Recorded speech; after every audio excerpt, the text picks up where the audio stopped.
Yeah, you can listen, and if you want to read, you can say. I'm going to read. It's Genesis 10:2. The sons of Japheth, Gomer and Magog and Madai and Javan and Tubal and Meshech and Tyrus. The sons of Yeah, Japheth. Mhm. It's about spiritual meaning. The book of Genesis of the Bible. It's about uh, book of Genesis of the Bible.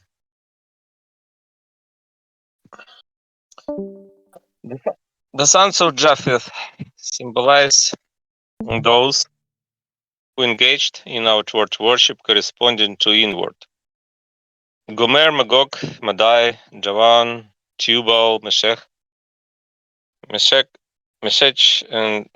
maybe, and Tyrus were individual nations who practiced this kind of worship, and in an inner sense, they symbolize individual systems of doctrine, each different from the others, which were the same as the rituals that they reverently observed.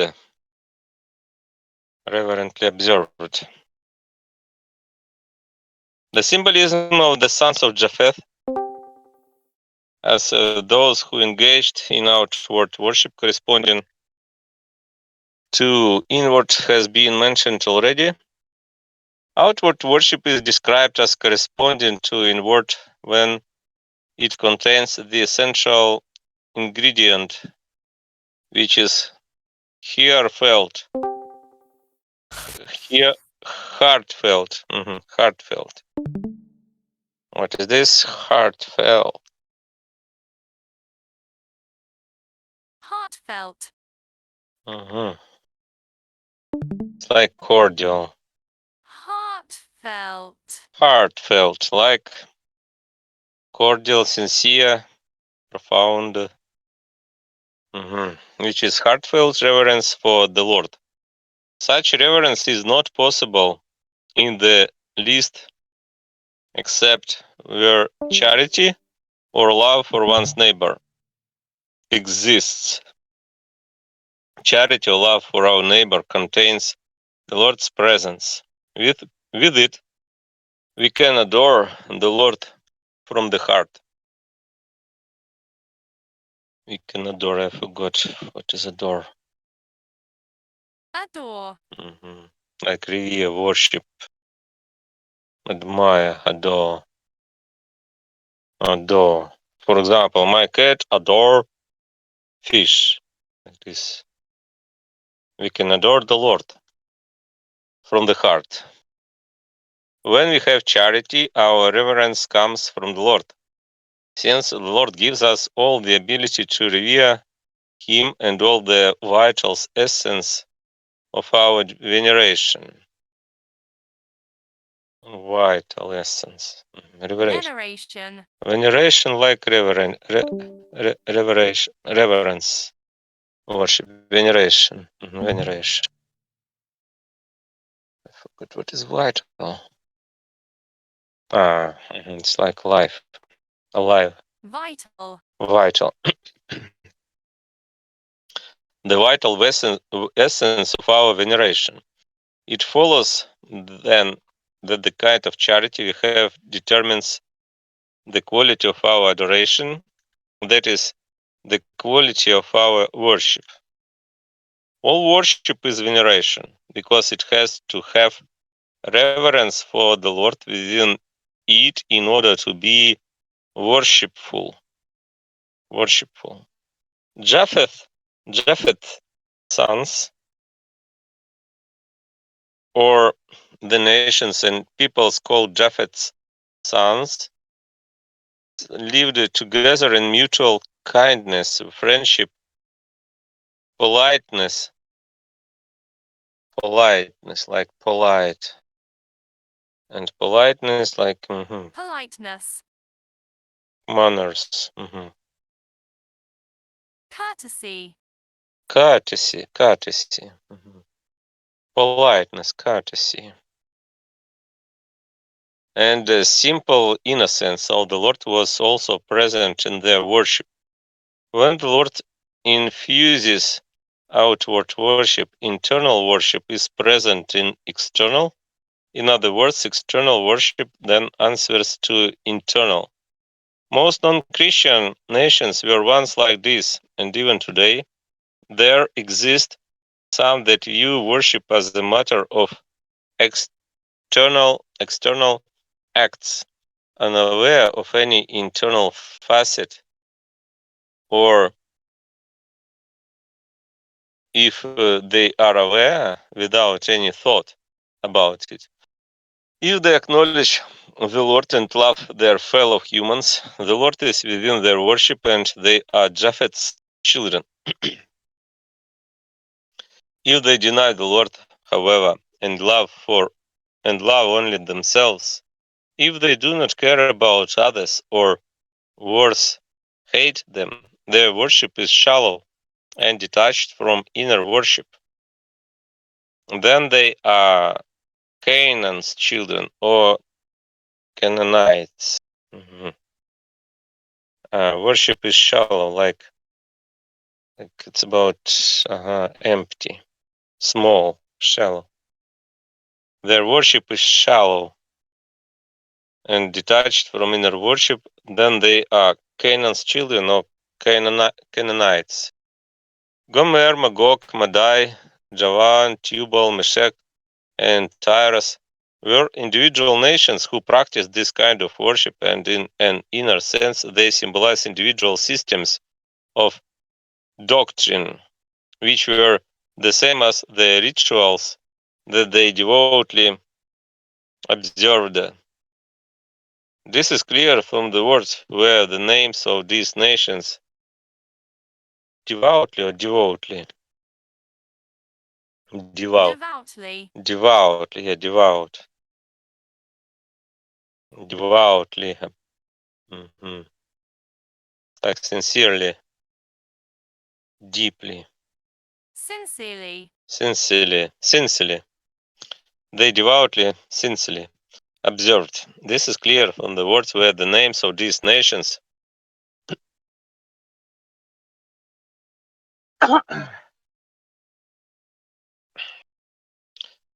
recur quite often. In each place, they symbolize outward worship. In one place, outward worship corresponding to inward. In another, outward worship opposed to inward. The reason it sometimes symbolizes worship opposed is that all religions, wherever they exist, have changed with the passage of time and have even become the opposite of what they were. As noted, other passages from the Word can demonstrate that the nations listed here simply symbolized outward worship and consequently the doctrinal elements of those nations which were their rituals. The prophets are especially full of such proofs. This is what Ezekiel says about Magog, Meshech, Tubal, and Gomer. Meshech. Magog, Meshech, Tubal, and Gomer. Child of humankind, turn your face toward Gog, the land of Magog, the chief, the head of Meshech and Tubal, and prophesy over it, and you are to say, this is what the Lord Jehovah has said. Here now I am against you, Gog, you chief, you head of Meshech and Tubal, and I will bring you back and put hooks into your jaws.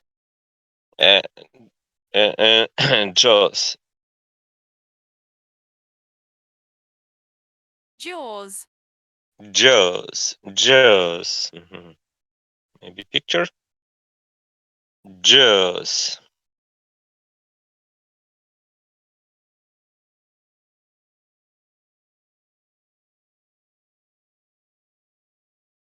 Yeah, it's like shark. Jaws. It's jaws. Mm.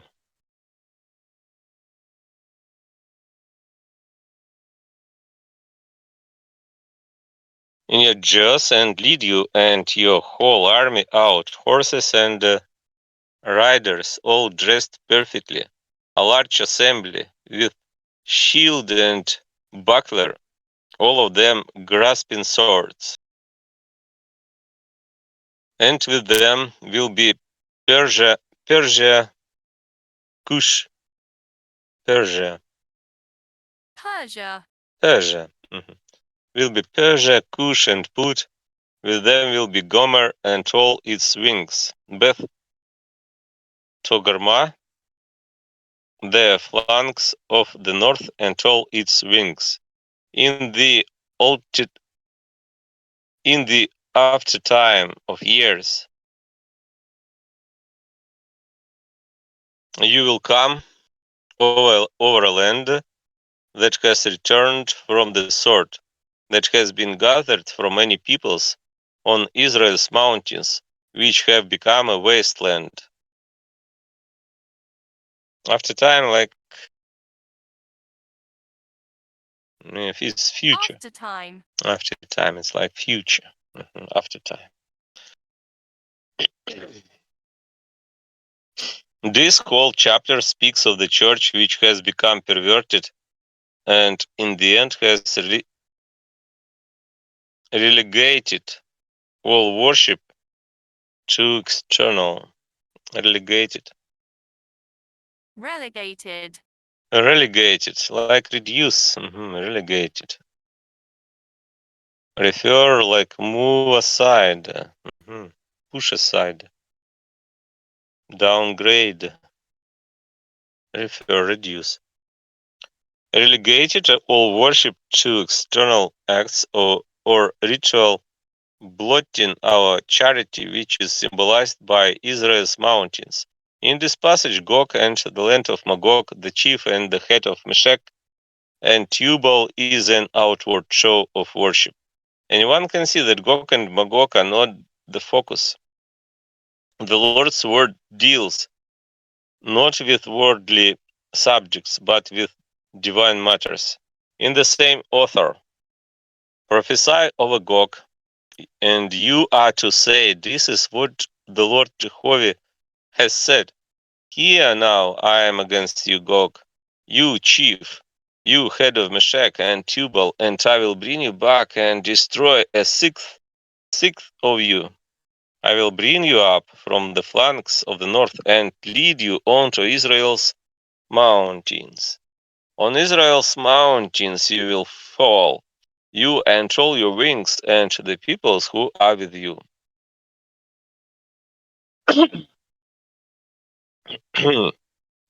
The whole chapter likewise talks about outward worship that has been separated from inward and turned into idolatry, which is what Gog, Meshech, and Tubal symbolize here. The same tribes also mean the doctrinal concepts that people who worship in this way seize on and then confirm by use of the word's literal meaning. In this way, they falsify truth and destroy inner worship. After all, as I said above, the same nations have a symbolism opposite to their positive meaning. In John,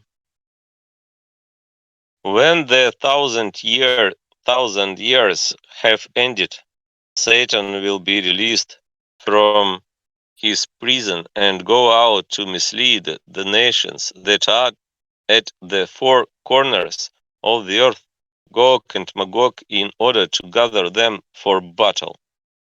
They went up over the plain of the earth and surrounded the camp of the godly, the well-loved city. Well-loved. It's like beloved, maybe. well loved, Well-loved. It's like well-loved. Gog and Magog symbolize similar things here. Outward worship cut off from inward cut off. That is, from love for the Lord and love for others is just idolatry, which surrounds the camp of the godly and the well-loved city. This is what Ezekiel says about Meshech and Tubal.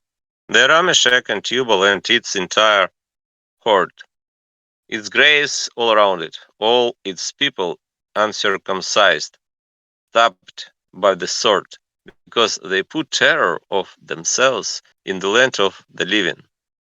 This refers to Egypt or facts which people want to use in exploring spiritual issues. Meshech and Tubal stand for ritual as a doctrinal matter. It is described as uncircumcised when it is devoid of love. Devoid. It's like devotion. No. Devoid. Devoid like deprived. Lacking. Devoid. Devoid. Lacking. It is devoid of love, and this is why it is stabbed by the sword, and why there is terror in the land of the living. Javan is spoken of in Joel. The children of Judah and the children of Jerusalem you have sold to the children of the Javanites to move them far away from their own border. The children of Judah stand for heavenly aspects of faith, and the children of Jerusalem for the spiritual aspects. So they stand for inner qualities. The children of the Javanites stand for an outward show of worship detached from any inner participation. This kind of worship is distant from inward worship, which is why the passage says that they moved the children of Judah and Jerusalem far away from their own border. In Isaiah, Javan and Tubal stand for worship in its genuine external form. The time to gather all nations and tongues is coming, and they will come and see my glory, and I will put a mark on them and send some of them escapes to the nations. Tarshish, Put, and Lad drove in the bow. Tubal and Javan, the distant islands, which have not heard of my fame and have not seen my glory, and they will tell of my glory among the nations. This is about the Lord's kingdom and his coming. Tubal and Javan stand for those who engage in external worship that corresponds to eternal, who need to be taught about internal qualities.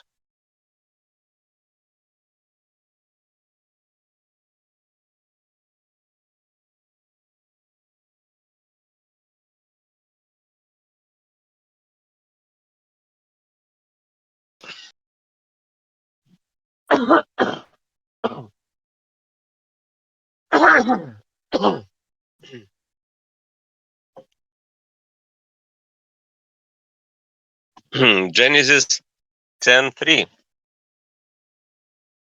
And the sons of Gomer, Ashkenaz, and Riphath, and Togarmah, and the sons of Javan, Elishah, and Tarshish, Kittim, and Dodanim.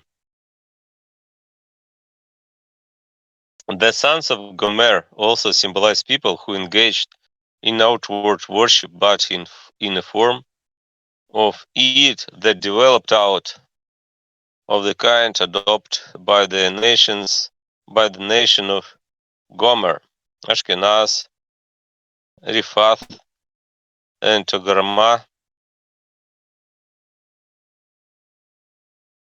Riphath. Riphath. And Togarmah were individual nations where this form of worship existed.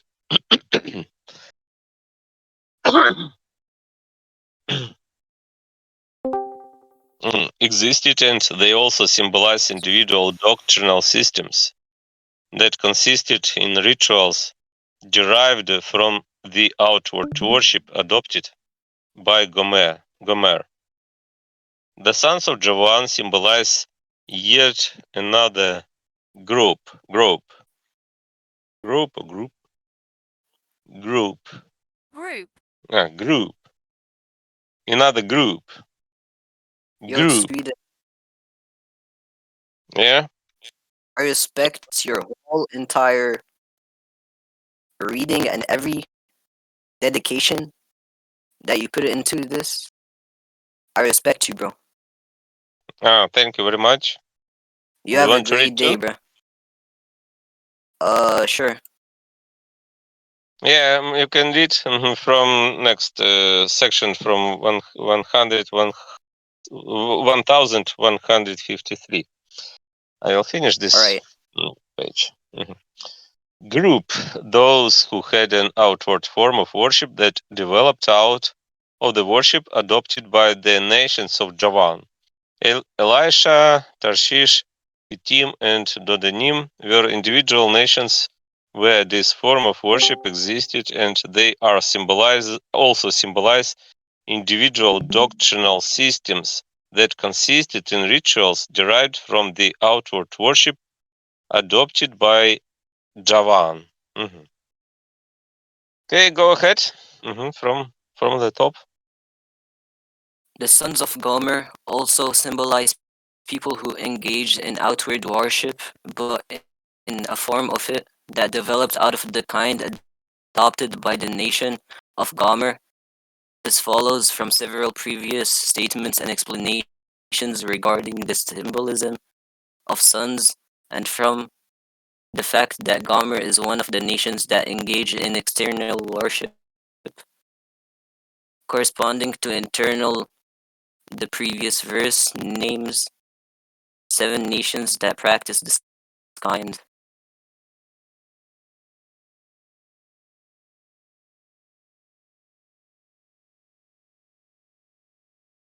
Do I keep Kind reading? of, yeah, this kind of worship you can read. Alright. Worship, the present verse, names 7 more which are called sons of Gomer and Javan.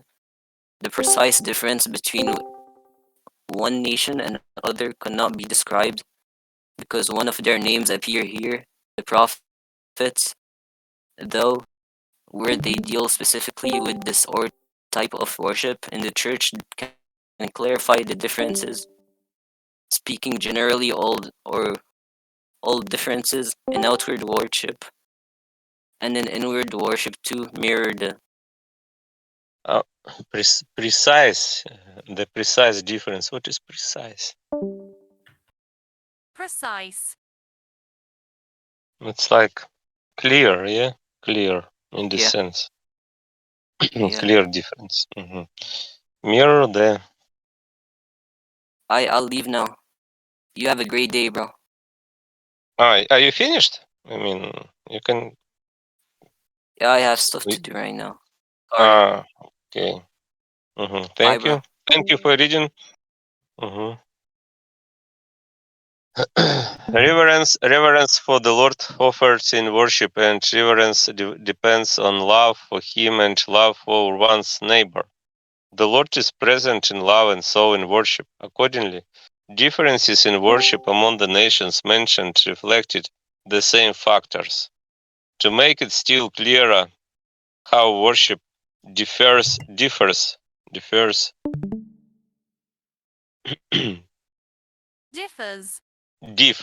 differs. How worship differs and how it differed among the various nations in the ancient church. The following needs to be known. All genuine worship consists in reverence for the Lord. Reverence for the Lord consists in humility, and humility consists in admitting the truth about ourselves. The truth is that there is nothing living and nothing good inside ourselves, that everything inside us is dead, and even cadaverous. What is this? Cadaverous. Cadaverous is like, it's about dead bodies, like, and even cadaverous, like dead body. cadavers. It also consists in acknowledging that the Lord is the source of everything living and everything good. The more we acknowledge this with our hearts rather than our lips, the more humble we will be. The humbler we are, the more reverence we will have of, or in other words, the more truly we will worship. The more love and charity we will feel, and the happier we will be. Each consequence contains the next, and they are tied so tightly together that they cannot be separated. This indicates what the identity and quality of differences in worship are. Identity. Identity. It's like originality. Originality. Originality. What the identity and quality of differences in worship are. The people named here as Gomers and Javan's sons also engaged in outward worship corresponding to inward, although it was somewhat further removed from inward worship. Something further removed from inward worship than among the people mentioned in the last verse. So the people referred to in the current verse are called the sons too, as the generations or the stages of development descend in order. They move from deeper to shallower. The more people depend on their senses, the more superficial they become, and consequently, the more remote from genuine worship of the Lord. Superficial. The more our worship partakes of the world, the body, and the earth, the less it partakes of the spirit, and the more distant it is from true worship. The people in this verse were called Gomers and Javan's sons because they focused more on the senses, and for this reason they identified worship with the outward show of it even more strongly than their parents or cousins did. So they constitute another category here. Ashkenaz, Rifath, and Togarma were individual nations where this form of worship existed, and they also symbolize individual doctrinal systems that consisted in rituals derived from the outward worship adopted by Gomer. This can be seen in the prophets where the same nations are mentioned again. In each instance, as usual, they symbolize doctrinal systems or rituals in one of two senses, sometimes in a positive sense and sometimes in a negative. Ashkenaz is mentioned in Jeremiah. Raise a banner in the land, blow a horn among the nations, consecrate the nations against Babylon. Cause the kingdoms of Ararat, Minni, Minni,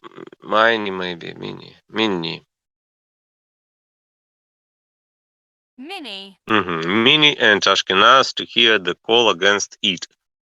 This is about the destruction of Babylon, and Ashkenaz stands for its idolatrous worship, that is, for the outward form separated from inward content, which destroyed Babylon. More narrowly, Ashkenaz stands for false doctrines, so it is being used in its negative sense. Togarma is mentioned in Ezekiel. Javan, Tubal, and Meshach were your dealers in human souls, and vessels of bronze they sold as your merchandise. Horses and riders and mules from Beth Tagarma, they sold in exchange for your provisions. This is about Tyre, which represented those who possessed the knowledge of heavenly and spiritual things. Javan, Tubal, and Meshach once again are different kinds of ritual that had a representative or correspondential meaning, while Beth Togarma stands for something similar. The outward ritual of the former relates to heavenly matters, but that of the latter, Beth Togarma, relates to spiritual matters, as shown by the symbolism of the commodities in which what is commodities? Commodities. It's like consumer goods. Consumer goods. Consumer goods. Consumer. Commodities. In which they dealt. Here, there, yeah, maybe to better memorize that, we can see the picture. Commodities. Maybe it's like a shop, a store, like Walmart. Maybe commodities. Mm-hmm.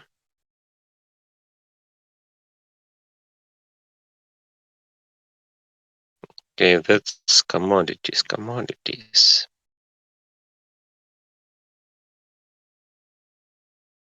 Like maybe this is commodities like this, and this is commodity. Okay, commodities. And the commodities in which they dealt. Here, the meaning is a positive one in the same author.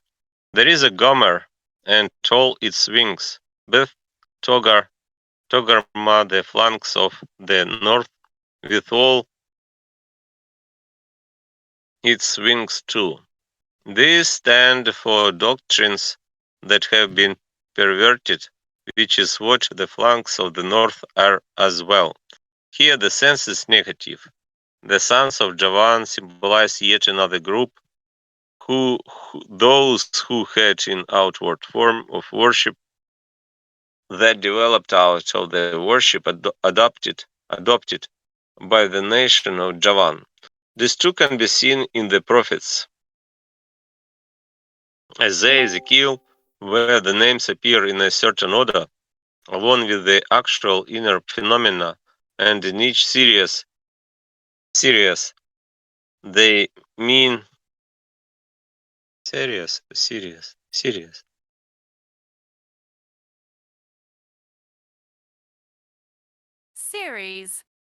Series. And in each series, and in each series, they mean those phenomena and nothing else. The reason only Gomer's and Javan's sons are mentioned, and not the sons of the others in verse 2, which lists 7, is that the children of the one belong to the spiritual category and the children of the other to the heavenly. Gomer's sons belong to the spiritual category, as is established by the passages from the prophets cited just above. But the fact that Javan's sons belong to the heavenly category will become clear in what follows. What distinguishes the spiritual class from the heavenly is that the former has to do with the truth that faith embraces, while the latter has to do with the good that faith embraces, which is a matter of charity.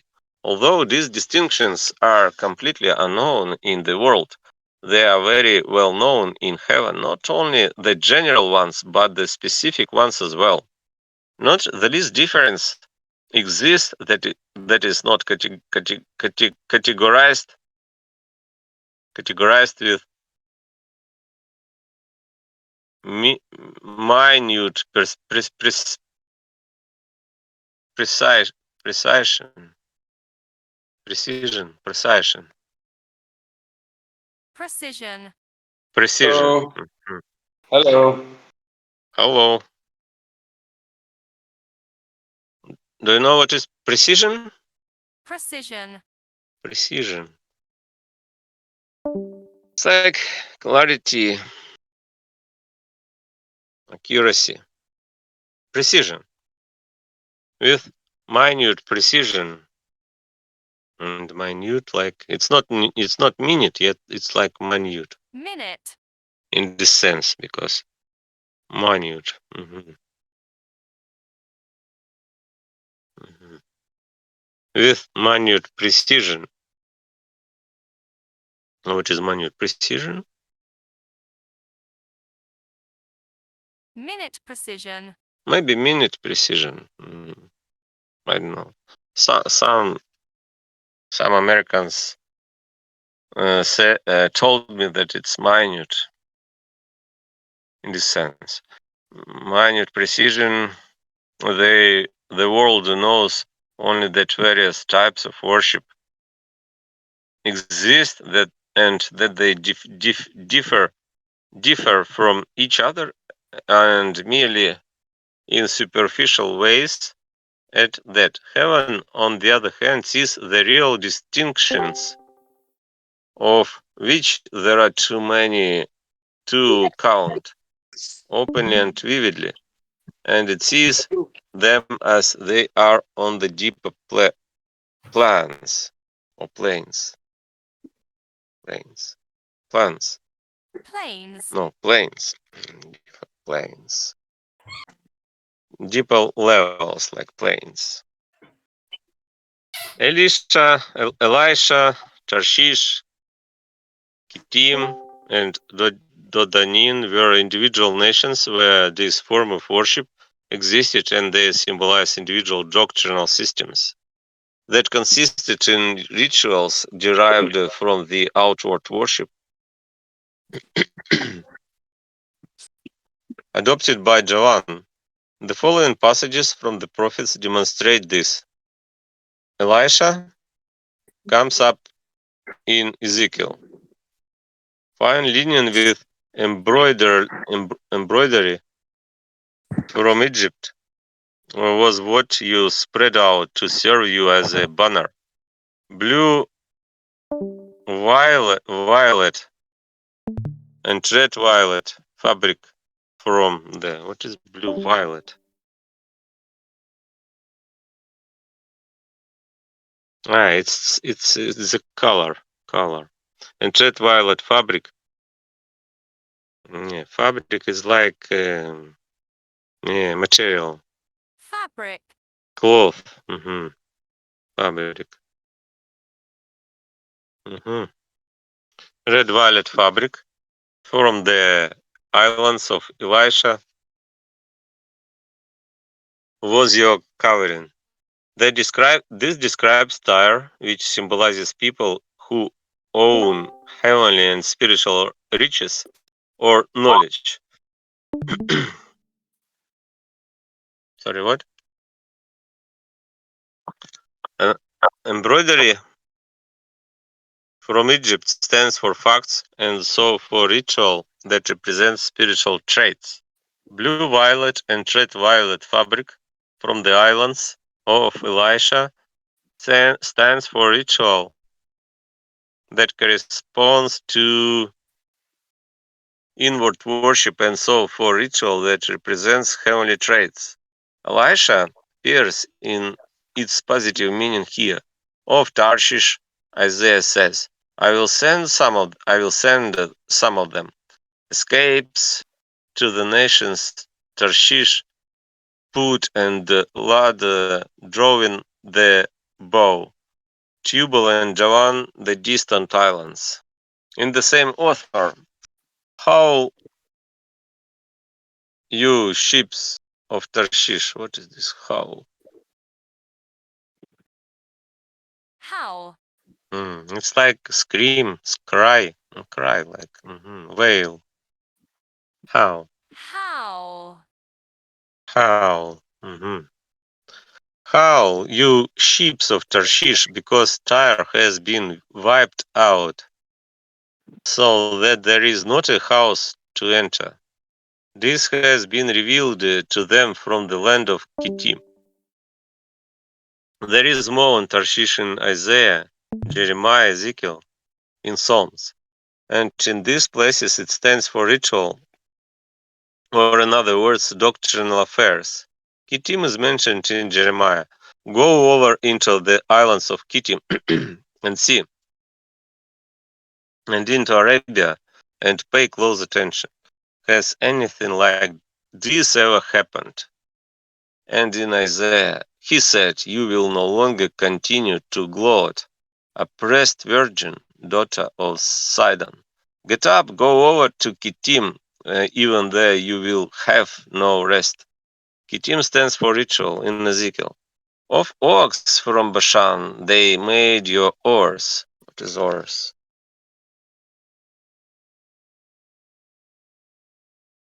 Ease. Maybe oars, maybe in dictionary we can see.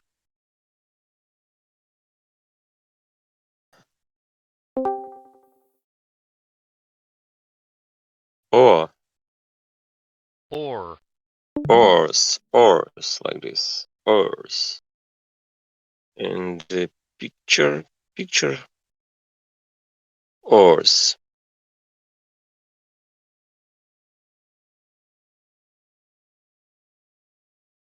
Yeah, it's oars. Okay. Oars, your planking, they made of ivory. Planking. Planking. It's like decking, planking. It's about sheep. Your planking, they made of ivory, the daughter of steps from the islands of Kittim. This is about Tyre. Sheep planking from the islands of Kittim stands for outward acts of worship, and so for ritual belonging to the heavenly category in Moses. Ships are coming from the shore of Kittim, and they will hurry. They will hurry. Hurry. Harry. Hurry. Hurry. Hurry is like a rope, maybe a rope. To make a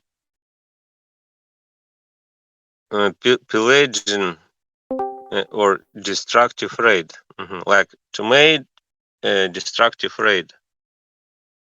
And this is Pillage. pillage. Pillage. It's about and hurry Assyria, and they will hurry Eber. Here too, Kittim stands for outward worship and so for ritual. Such things go to show that on a deeper level, all these names symbolize inner phenomena arranged in their proper order. Maybe someone wants to read next verse, Genesis 10:5. Yeah, I can read. Go ahead. Okay. Genesis 10:5. From these the islands of the nations dispersed in their lands, each by its tongue, by their clans in their nations. From these the islands of the nations dispersed in their lands means that the worship of many other nations sprang from them.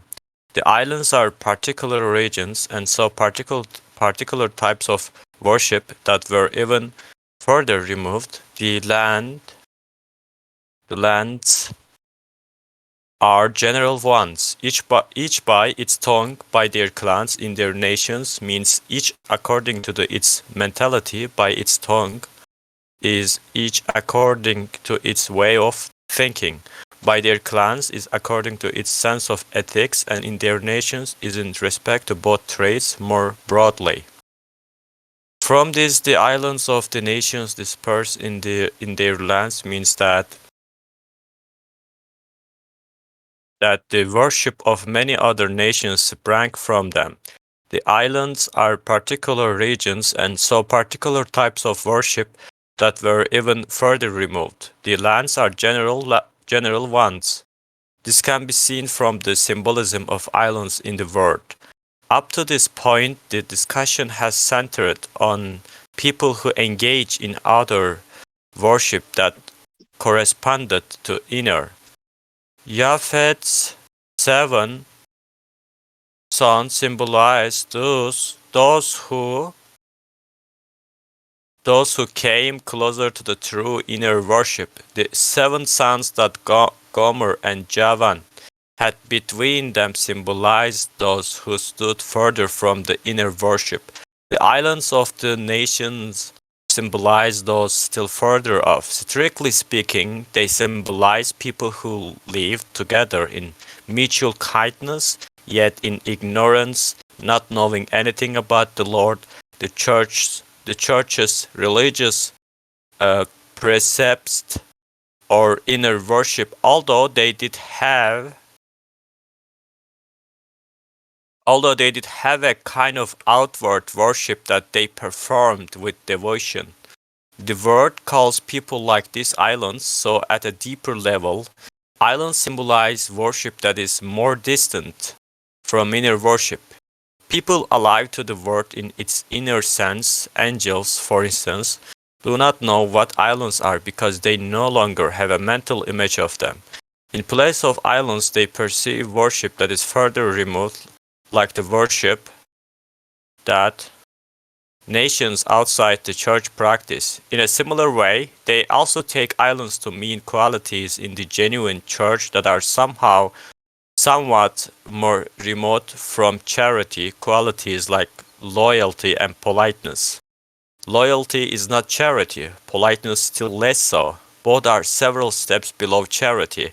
The more they partake of charity, though, the more authentic they are. The following passages in the Word demonstrate that islands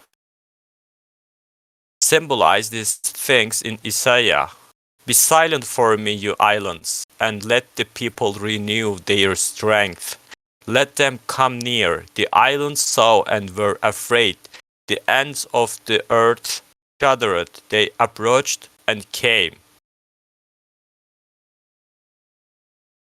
The islands stand for nations outside the church that were honest and that practiced the outward forms of their worship with devotion. The farthest boundaries of the church are called the end of the earth in the same author. He will not go dark and will not shatter anything till he establishes judgment on the earth, and for his law the islands wait. Sing Jehovah a new song, his praise from the end of the earth, you that go down to the sea and you that feel it, you islands and you who inhabit them. They will give glory to Jehovah, and his praise they will tell in the islands. Here two islands stand for nations outside the church that have lived in the ignorance, simple innocence, and honesty. In the same author. Pay attention to me, you islands, and listen carefully, you people from far away. Once again, they stand for those nations that are further removed from worship of the Lord and from knowledge of the true faith, and who are therefore described as being from far away in the same author.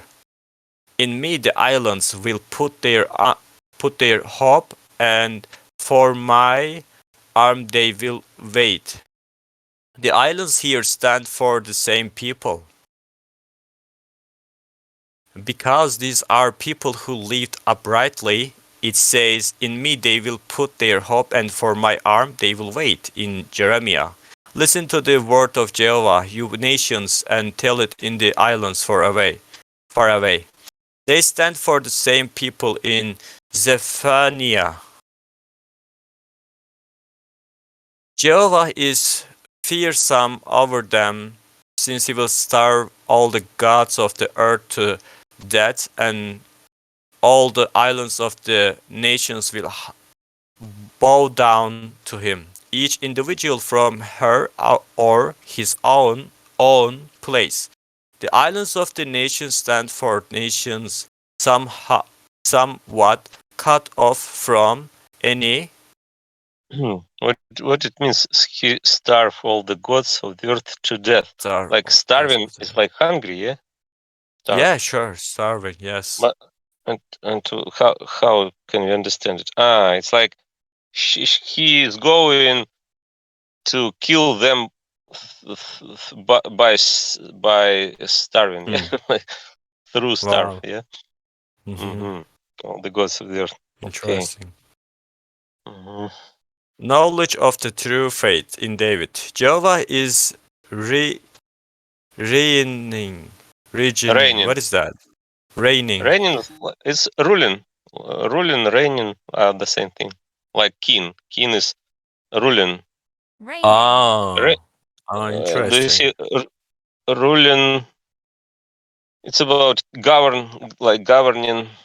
Jehovah is Government is governing. rail. Hmm. Yeah, Interesting. reigning. Mhm. Jehovah is reigning. Let the earth rejoice. Let the many islands be glad. Cloud and darkness are all around him. They stand for the same people. The ignorance of this people is expressed in a representative way by the cloud and the darkness, but since they have a simple innocence and honesty, it says that the cloud and darkness are all around Jehovah. Because islands symbolize what is relatively distant from true worship. Tarshish, Pul, Lod, Tuba, and Javan, which symbolize outward forms of worship, are also called islands. So is Chittim, Jeremiah, and Ezekiel. When islands are contrasted with the earth or with mountains, they also symbolize religious truth, and this is because they are set in the sea. In consequence, they mean doctrinal matters that is ritual, each by its tongue, by their clans in their nations, means each according to its mentality. By its tongue is each according to its way of thinking. By their clans is according to its sense of ethics, and in their nations is in respect to both traits more broadly. This can be seen from the symbolism of tongue, clans, and nations in the word, as explained below by the Lord's divine mercy. On the inner level, a tongue symbolizes a way of thinking, so it symbolizes assumptions and opinions. The reason for the symbolism is that the correlation between our tongue and our intellectual side, that is, our thoughts, is the same as that between an effect and its cause. And not only does a person's thinking flow into the movements of the speaking tongue in this way, but heaven does too. The evidence of experience concerning these things will be given elsewhere, the Lord in his divine mercy willing. The inner level symbolism of clans as a sense of ethics and also as charity and love is due to the fact that all the bonds of mutual love in heaven resemble blood relationships and family ties and so resemble clans. In the word, then, things that have to do with love or charity are depicted as households and clans, although there is no need to spend time proving it here. The symbolism of the nations as both traits more broadly can be seen. How do you say this word? I said blood, but it's blood, right? Yeah, it's blood. Yeah. My bad. I know, I Mhm, know. mhm. Broadly can be seen. Seen from the symbolism of a nation or nations in the world. In a good sense, they symbolize the contents of the will and the intellect when these faculties have been renewed. As a result, they symbolize the good effects of love and the true ideas of faith. In the opposite sense, though, they symbolize evil and falsity as the households, clans, and tongues. tongues. These things can be corroborated. Corroborated. What is that?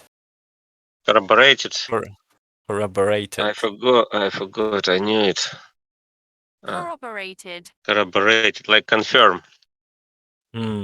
Confirm. You know what is Reinforce. confirm? Yeah. Yeah. Confirm. It's like affirm, verify, corroborated, Okay. like confirmed. These things can be corroborated by many passages. Passages Passages in in the the word. word. In the word. The reason for this symbolism is that the earliest church was divided into households, clans, and nations. A household comprised a married couple together with their children and their male and female servants. A clan comprised a number of households that were not too far apart, while nations comprised. Am I pronouncing right that word? Yeah, what is Comprised. comprised? I don't know what is it. Comprised. Comprised. Comprised. Comprised. Yeah, you Comprised. said correctly, and it means comprised means include. Include Include, constitute, contain, contain. Like nations contain several clans. Include, several clans comprised. that were not too far apart, while nations comprised several clans. Included several clans. Yeah. So the Includes. nations meant all clans taken together or collectively. The situation in heaven is similar, but all relationships there are determined by people's love for the Lord and faith in Him. This then is why on an inner level the nations symbolize something broader that incorporates attributes of both will and intellect, or aspect of both love and faith. To put it another way, in relation to the clans and households that compose them. For more on this, see what was said earlier at section 4. This thing shows that the nations symbolize both traits more broadly, and that each by its tongue, by their clans in their nations, means the mentality of every person, clan, and nation that inherited its worship from the ancient church. Thank Genesis, you. yeah, okay, thank Maybe you. someone wants to read next verse, Genesis 10:6, What because does we it read mean, verse inherited? by verse. What Inherited, does inherited like mean? for example, if your like relative died, you can possess his inheritance like this. It's like you are heir like this. Second, inherited, like you can own that possession, like legacy getting. Yeah, and getting, they see inheritable, heredity, possess, receive, like take over. Okay. I am a rich person, and I have sons, I have daughters, and I'm giving them basically my whole wealth after I die. Yeah, So they are and they will. inheriting, right? Yeah. Yeah, and They are they will. inheriting my wealth. Yeah, and I don't know they if will that makes be sense.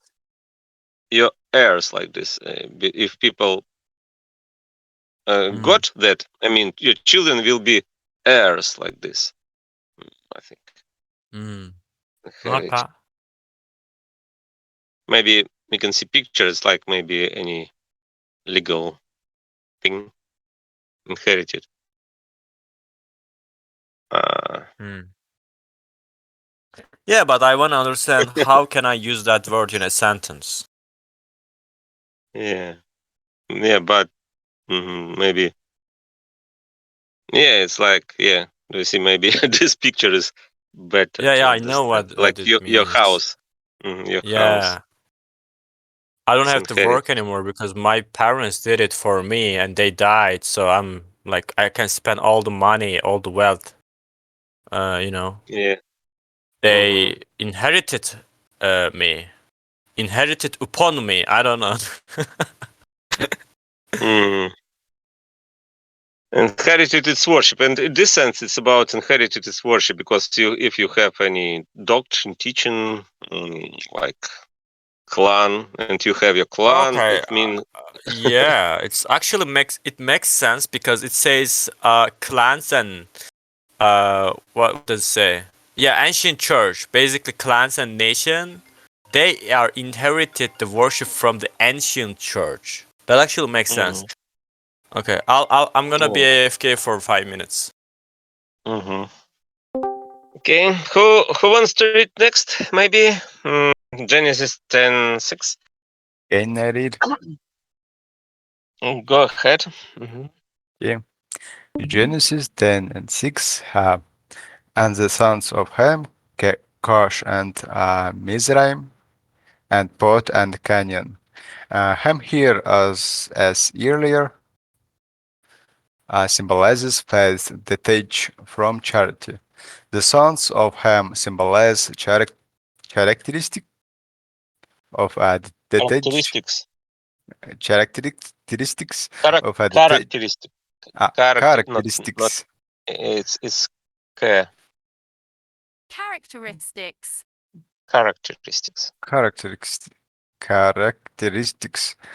Okay, of a detached faith, Kosh, Mizraim, Put, and Canaan were individual nations, and on an inner level, they symbolize the concepts, facts, and varieties of worship connected with faith, detached from charity.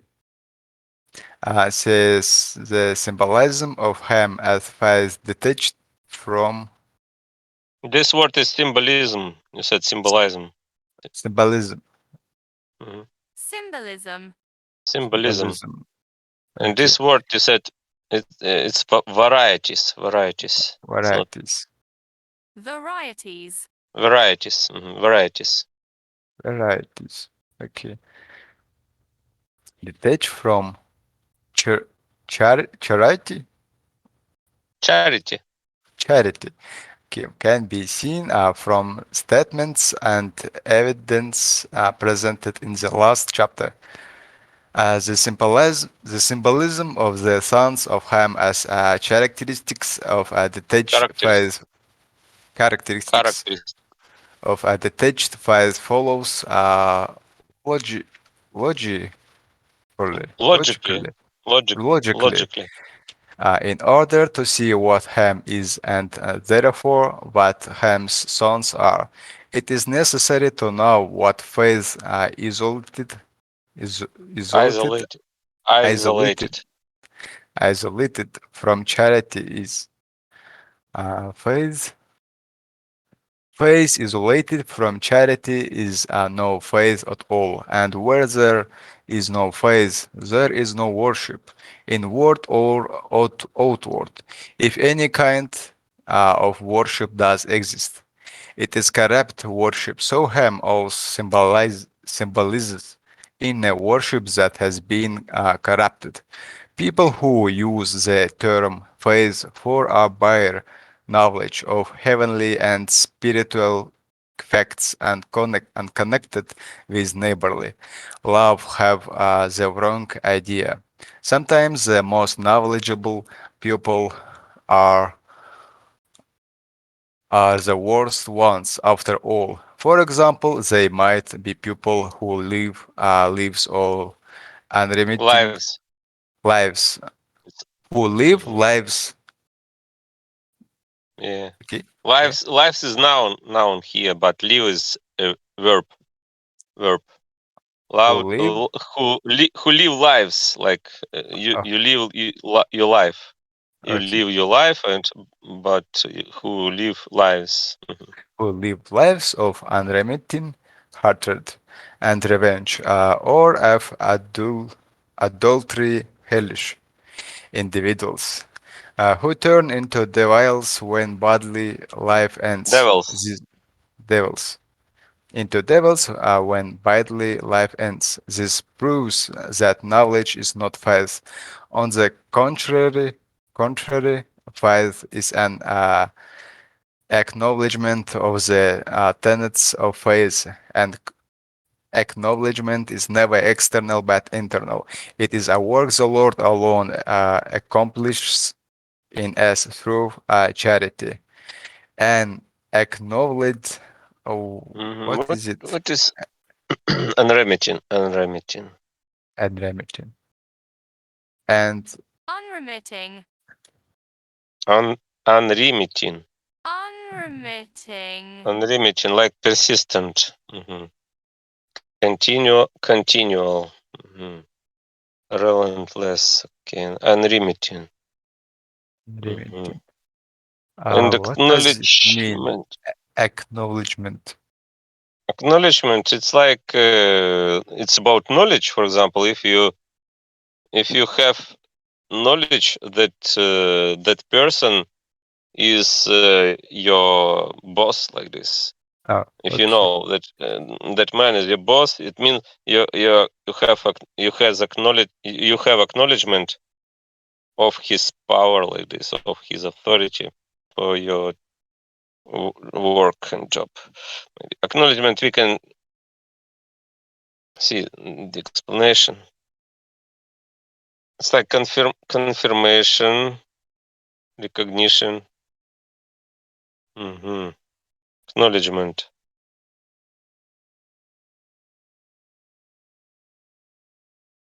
It's like, yeah, recognition, confirmation. Okay. Okay. And And acknowledgement. acknowledgement is never a matter of lip service but of life. The way we live reveals the quality of our acknowledgement. Child of Ham is a term that applies to all who are well educated in the religious concept, Religious. religious concepts, but lack charity. No matter whether we have learned the deeper knowledge and sheer mysteries buried in the word, whether we have learned all the details of its literal sense, whether we Literal. have literal hmm literal sense, whether we have learned other types. hmm Maybe we can see in dictionary acknowledgement to better memorize that. The, yeah, the act of acknowledging something or someone. The act of acknowledging. Definition: recognition or favorable notice of an act or achievement. Received acknowledgement for his charitable works. Received acknowledgement. A thing done or given in recognition or something received. Like if you something received, thing done or given in recognition. Okay, you should acknowledge that. A declaration or avowal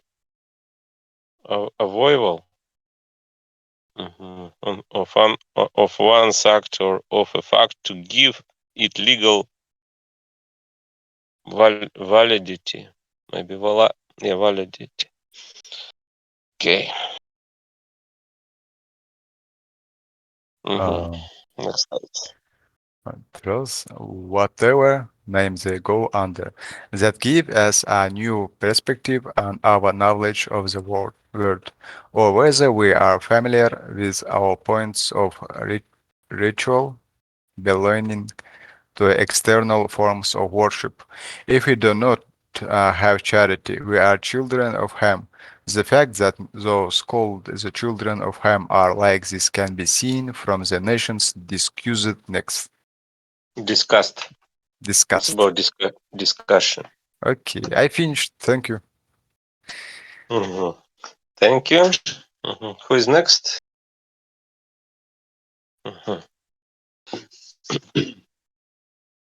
Okay. Cush, Mizraim, Put, and Canaan were individual nations, and on an inner level, they symbolized the concepts, facts, and varieties of ritual connected with the faith, detached from charity. This can be seen in the word where these nations are mentioned frequently, since such as their symbolism there. To be specific, Kush, that is Ethiopia, symbolizes the deeper knowledge in the word that we use to confirm false premises. False premises. Premises. Premises like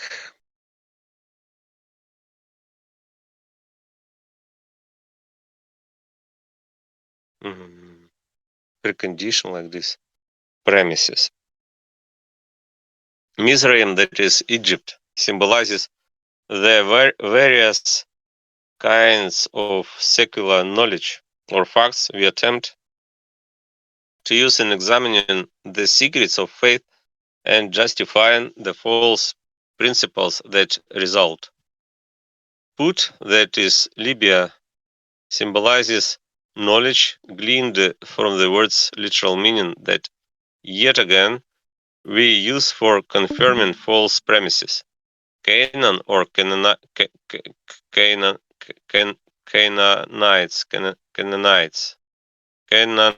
yeah. Canaan or Canaanites symbolizes ritual or outward forms of worship separated from inward. All these practices, when they are detached from charity, are called the children of Ham. The same nations also stand for simply and religious and secular knowledge.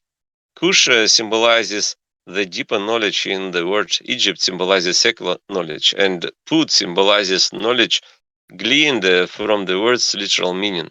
That is why they are taken in both senses, bad and good, as the passages below demonstrate. The symbolism of Kush, that is Ethiopia, as the deeper knowledge in the word that we use to confirm false assumptions, can be seen in Jeremiah. Egypt rises like a river, and like rivers, its waters churn, maybe churn, churn, Churn. churn, churn, mm-hmm. Churn, like turnover. Waters churn, and it has said, I will go up, I will blanket the land, I will destroy the city, I will blanket the land. What is blanket? Blanket. Like cover. I will destroy the city and those living in it. Go up, horses, and run mad chariots, and let your mighty men march out. Push and put as you grasp your shield, as you grasp your shield. In this passage, Egypt stands for those who believe nothing unless they can comprehend it in terms of the facts they know. This insistence renders everything insistence. Insistence. Insistence like demand, persistent demand. Okay, and this insistence renders everything doubtful, negative, and false, which is what going up, covering the land, and destroying the city is. Kush here stands for broader, deeper kinds of knowledge in the world that we use for shoring up, shoring, Shoring. shoring, shoring up. It's like phrasal verb, shoring. Yeah. It's like to make something strong. Shoring up the false principles we have adopted. Put stands for knowledge from the literal level of the word that accords with appearances presented to us by our senses. In Ezekiel, a sword will come into Egypt, and there will be agony in Cush when the victim of Tabin falls in Egypt, and they seize its mob, and its foundations are destroyed. Cush and Put and Lud and all the Arab and Chab and the children of the land of the covenant with them will fall by the sword. No one would ever know what this meant without the inner meaning, and if the names were not symbolic, it would make hardly any sense at all. Egypt, though, symbolizes facts here, facts that we want to use as a means of entry into our religious mysteries. Kush and Put are called Egypt's foundations because they stand for knowledge gained from the word. In the same author, on the day messengers will go out from before me in ships to terrify confident Cush, and there will be agony upon them as in Egypt's day. Cush stands for knowledge from the word that we use in proof of falsities we have dreamed up out of various facts. In the same author, I will turn the land of Egypt into wastelands, a ruinous wasteland, from the tower to Zion, even as far as the border of Cush. Egypt stands for factual knowledge in this verse. Cush stands for knowledge of the deeper import, deeper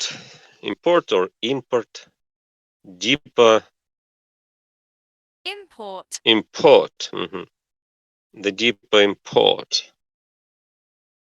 It's like bring, deliver.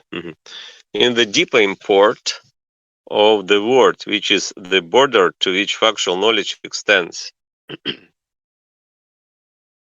In Isaiah, the monarch of Assyria will lead Egypt's captives, and the Cush's captives, young and old, naked and barefoot, and with uncovered buttock, the nakedness of Egypt.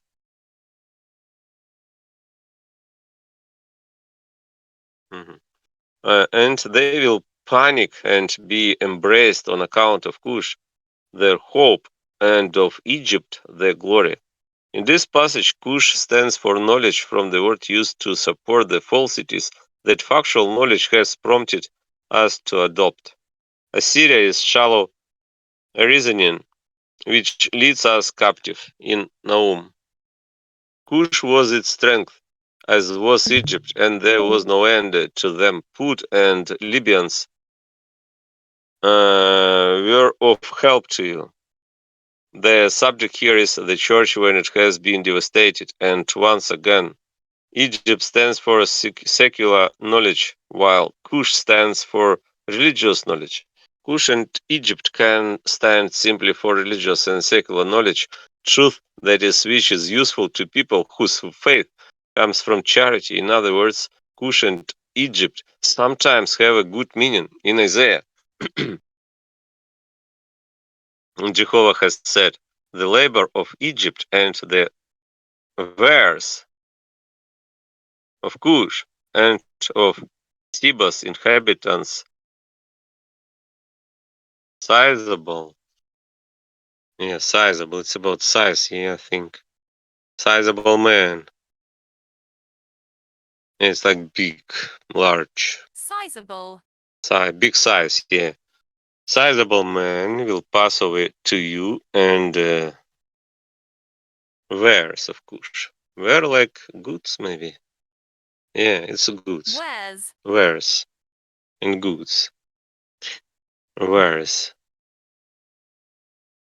Yeah, maybe it's better to memorize this word to see picture, like through visualization. Wares. It's wares. It's like goods. Wares.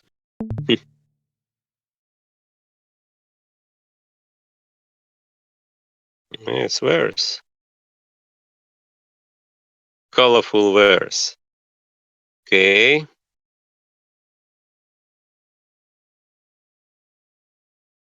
And the wares of Kush and of Seba's inhabitants, sizable men, will pass over to you and will belong to you. They will walk after you in fetters. What is fetters?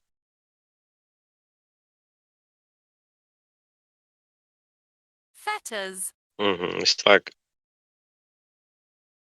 shackle, shackle, shackle, Shackle. shackle, fetters. They will pass over, and to you they will bow down, bow down. To you they will pray. Only among you does God exist, and there is no other God besides. The labor of Egypt stands for learning. The wares of Cush and Seba's inhabitants for the knowledge of spiritual things, both of which serve those who acknowledge the Lord. These are the people who possess all learning and knowledge. In Daniel, the monarchs of the north will rule over the hidden treasures of gold and silver, and over all the desirable things of Egypt and of the Libyans' food, and of the Cushites in your footsteps. Put and Kush stands for knowledge from the word, while Egypt stands for secular learning. In Zephaniah, from the ford of Cush's rivers come my worshippers. This stands for people who lack access to religious knowledge and so from non-Christians. In David, nobles will come from Egypt. Cush will quickly thrust its hands out to God. Egypt stands for learning and Cush for religious knowledge. In the same author, I will remember Rahab and Babylon as being among those who know me, yes, Philistia and Tyre, along with Cush. This last was born there in the city of God. Cush stands for knowledge from the word, which is why it is said to have been born in the city of God. It is because Cush symbolizes knowledge buried buried deep in the word and in intelligent understanding based on this knowledge that the second river is issuing from the Garden of Eden circled the whole land of Cush. For more on this, see above. In the word Mizraim, Egypt symbolizes the various kinds of secular knowledge or facts we attempt to use in examining the secrets of faith and justifying the false principles that result. In addition, it simply symbolizes secular knowledge, which is useful. These meanings are visible not only from the passages already quoted, but also from many others, which would fill whole pages of they if they were all to be quoted. See Isaiah and following verses. Ezekiel, Hosea, Micah, Zechariah, and Psalms and following verses. Put, that is Libya in the word, symbolizes knowledge gleaned from the literal meaning that, yet again, is used for confirming false premises, and in addition to it stands simply for the knowledge itself. This can be seen from the passages cited earlier in reference to Kush, which likewise symbolizes knowledge, but knowledge at a deeper level. The word mentions put in conjunction with Kush. Look at the section concerning Cush to see the places as quoted from Jeremiah, Ezekiel, Nahum, Daniel. It's I think it's a lot. Okay, it's like 4 pages else. Canaan or a Canaanite in the word symbolizes ritual or outward forms of worship separated from inward, as many passages illustrate, especially in the narrative books, because Canaanites practiced this kind of worship at the period when the children of Jacob invaded their land. Their obliteration was permitted. But in the word's inner meaning, Canaanites mean everyone who practices outward worship separated from inward. Since Jews and Israelites engaged in this kind of worship more than anyone else, Canaan refers specifically to them in the prophetic parts of the word, as the two following passages alone show. In David, they have shed innocent blood, the blood of their sons and daughters, whom they sacrificed to the idols of Canaan, and the land has been profaned with blood, and they have been polluted by their works and have prostituted themselves in their deeds. In a deeper sense, shedding the blood of their sons and daughters means that they blotted out the religious truth and all the good effects of neighborly love. Sacrificing their sons and daughters to the idols of Canaan symbolizes profaning the attributes of faith and charity through outward worship detached from inward, which is the same as idolatry. In this way, they polluted themselves with their works and prostituted themselves in their deeds. In Ezekiel, this is what the Lord Jehovah has said to Jerusalem: your trading and your birth origins belong to the land of Canaan. Your father is an Amorite and your mother is Hittite. This says explicitly that they came from the Canaanite land. For the symbolism of Canaan as external worship detached from internal, see what appears above in. Mhm. Who is next? Alright. Go ahead.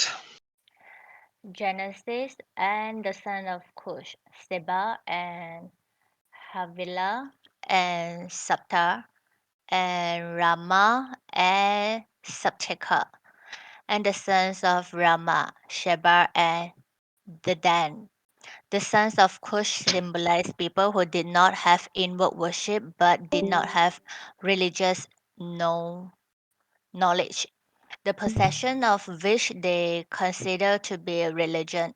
Seba, Hovila, Sapta, Rama, and Saptika are individual nations among whom that knowledge was extant, while at a deeper level they symbolize the knowledge itself. The sons of Rama also symbolize people who did not have inward worship but did have religious knowledge, the possession of which they consider to be a religion.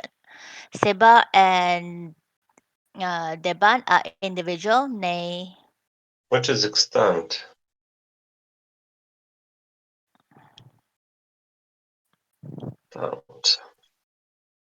Extant. surviving.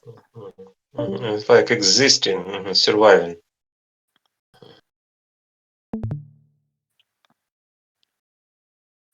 Nations among whom that knowledge was extant, while at a deeper level they symbolize the knowledge itself. The difference is that the sons of Cush symbolize a knowledge of spiritual qualities, while the sons of Rama symbolize a knowledge of heavenly qualities. The sons of Cush symbolize people who did not have inward worship but did have religious knowledge, the possessions of which they consider to be a religion. This is established by the symbolism of Cush, whose sons they were, as a knowledge of spiritual realities on a deep level, as shown earlier. It can also be seen in the word, in the places that mentions those nations. The fact that Seba, Havila, Sapta, Rama, and Saptika are individual nations among whom that knowledge was extant, and that at a deeper level they symbolize the knowledge itself, is established by the passages from the word quote below. The sons of Rama also symbolize people who did not have inward worship but did have religious knowledge, the possession of which they consider to be a religion. Seba and Dedan are individual nations among whom that knowledge was extant, and at a deeper level they symbolize the knowledge itself. This can be seen from the following places in the prophets. Begins with quotation from them about Seba, Sheba, and Rama in David. The monarch, the monarch Monarch, of monarchs, monarchs. monarchs. It's like it's like kings. Okay, the monarchs of Tashi and of the islands will bring a gift, and the monarchs of Sheba and Sheba will deliver their tribute, and all monarchs will bow down to him. This is about the Lord, His kingdom, and a heavenly type of church. The gift and tribute in this passage symbolize worship as anyone can see, but no one can tell just who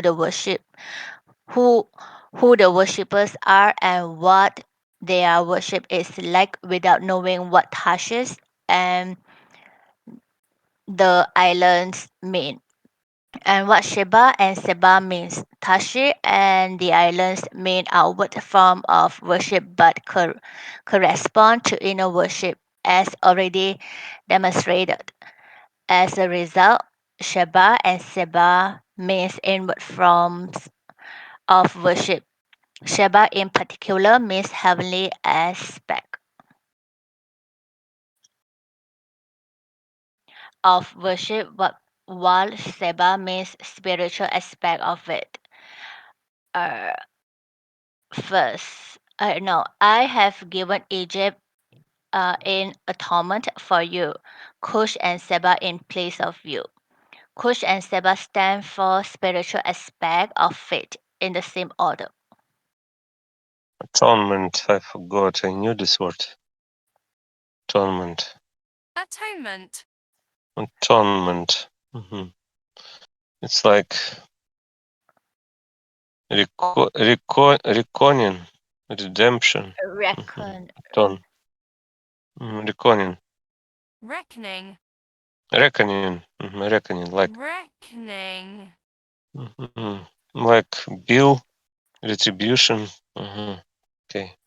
Reckoning. Atonement. The same author. okay.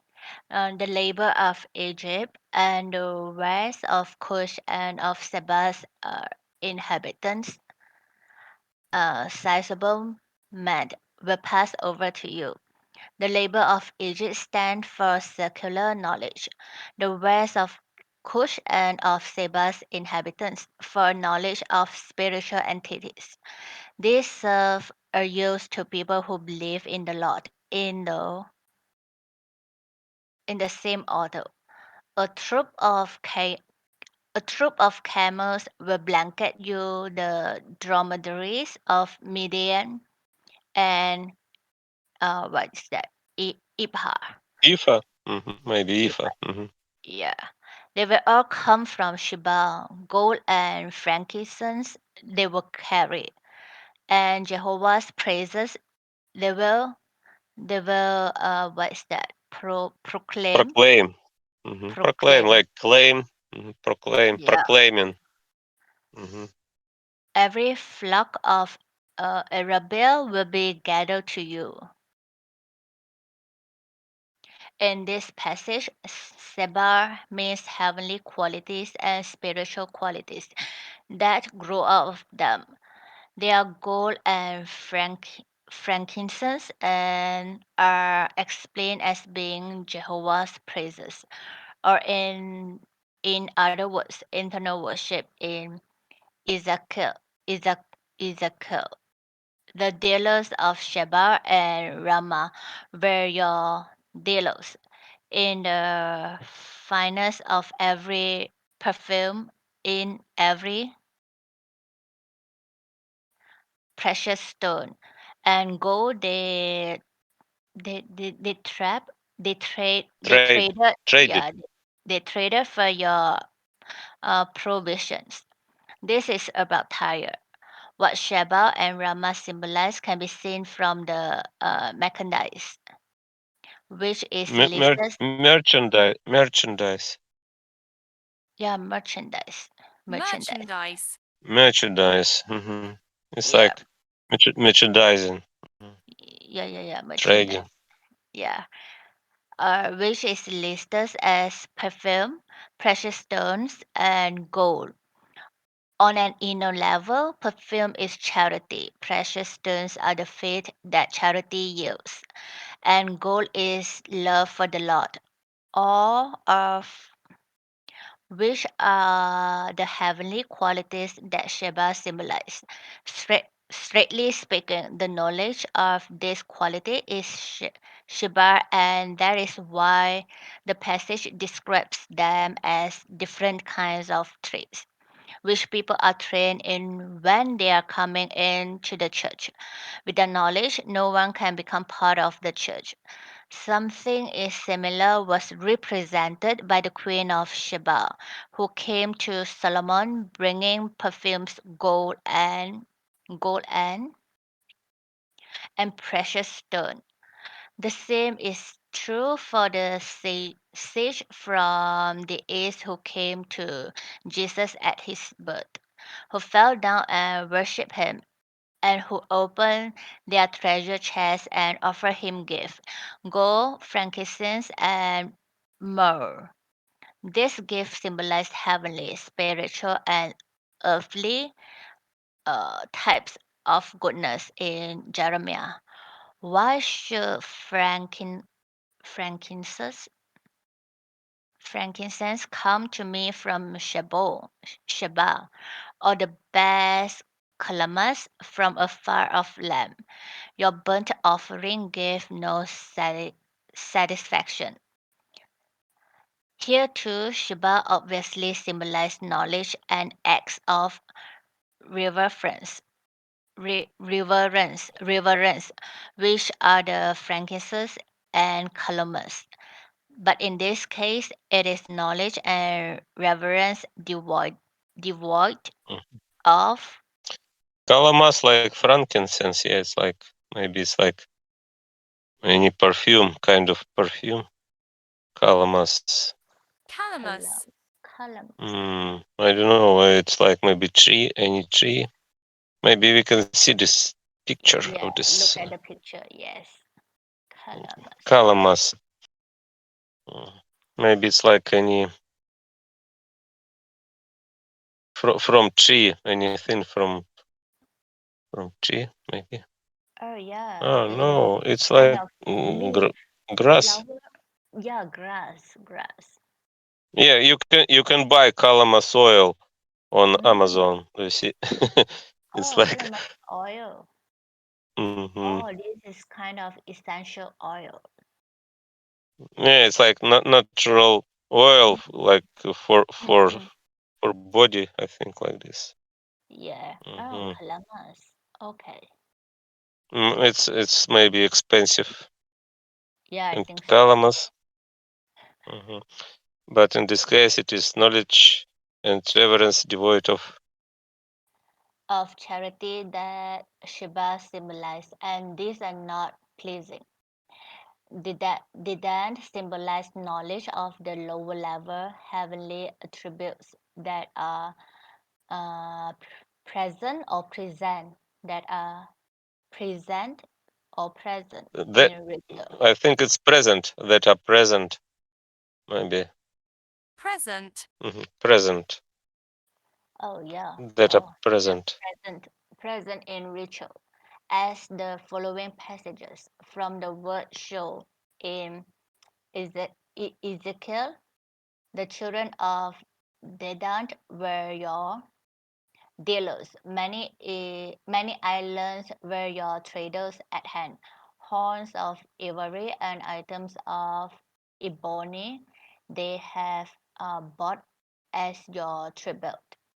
In an inner sense, horns of ivory and items of ebony are anything that is outwardly good about worship or about ritual in the same order. Dedan was your dealer in clothes for the chariot that allow free movement. Arabia and all the sheep of Kedah. Clothes for the chariot that allow free movement are likewise something outwardly good, or what is good about ritual in Jeremiah. Their wisdom has become rank runaway. Dedan's inhabitants turned their backs. They took themselves down into the depth to live. Devan stands for ritual that holds within it no inward worship of the Lord, that is, no heartfelt veneration of Him. This being the proper meaning of Dedant, the passage. I forgot veneration. What is this? Veneration. It's like reverence, worship, veneration. Worship. The passage describes people whose ritual is like this as turning their backs and taking themselves down into the depth to live. These passages now demonstrate that the children of Cush symbolize a knowledge of spiritual qualities, and the children of Rama a knowledge of heavenly qualities. Thank you. Yeah, thank you. It's my turn. It's my turn. Genesis 10:8. And Cush fathered Nimrod. He began to be mighty on the earth. He was mighty in hunting before the face of Jehovah. For this reason, there was a saying, like Nimrod, mighty in hunting before the face of Jehovah. Cush here, as before, symbolizes the knowledge of spiritual and heavenly attributes on a fairly deep level. Nimrod symbolizes those who made internal worship external, and so he symbolizes this kind of external worship. Cush fathered Nimrod means that people who possessed a knowledge of deeper things founded this kind of worship. He was mighty on the earth means that this kind of religion grew rife in the church. What is rife? Rife. Rife, like widespread, abounding, or common. Rife. Grew rife in the church. The earth is the church as before. He was mighty in hunting before the face of Jehovah means that he persuaded many people. For this reason, there was a saying, like Nimrod, mighty in hunting before the face of Jehovah means that since so many people were swayed, this became a stock phrase. A further meaning is that this kind of religion ensnares people's minds very easily. Easily or easily? Easily. Easily. Easily. The symbolism of Kush as the knowledge of spiritual and heavenly attributes on a fairly deep level can be seen from previous remarks and explanations concerning Kush. Nimrod symbolizes those who made internal worship external, and so he symbolizes this kind of external worship, as can be seen from what follows. Here at the outset, it's like conclusion maybe. No. Outset. Outset is like beginning, I think. Dawn. Initial stage. Outset. Here at the outset, it needs to be said what making internal worship external means. It has already been stated and shown that inward worship that rises out of love and charity is real worship, and that outward worship without this inward dimension is no worship at all. Making internal worship external is making the show of worship more important than its inward content, which is turning true worship upside down. For instance, it is saying that there is no such thing as inner devotion, devotion, devotion,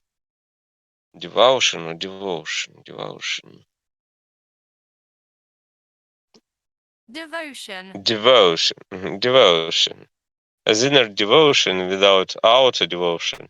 When the truth is that there is no such thing as outer devotion without inner. This aptly describes the what is aptly? Aptly. Aptly, like exactly, successfully. This aptly describes the religion of those who divide faith from charity. Such people rank matters of belief above matters of neighborly love or matters of religious knowledge above matters of life. In so doing, they rank matters of form above those of essence. Outward devotion is simply the external form of inward devotion. Since inward devotion is its truly essential ingredient, and to create worship from a form that lacks its essence is to make internal worship external. An example is the belief of some that people who live where there is no church, no preaching, no sacraments, and no priesthood cannot be saved or practice any kind of worship when in fact they can worship the Lord with inner devotion. The conclusion does not follow, however, that outward worship should be abandoned. To see the issue more clearly, take as an example the tendency to identify the most critical factors in worship as attending church, taking the sacraments, listening to sermons, praying, observing the holy days, obeying any other external ceremonial requirements, and persuading ourselves that in terms of religion, this is enough.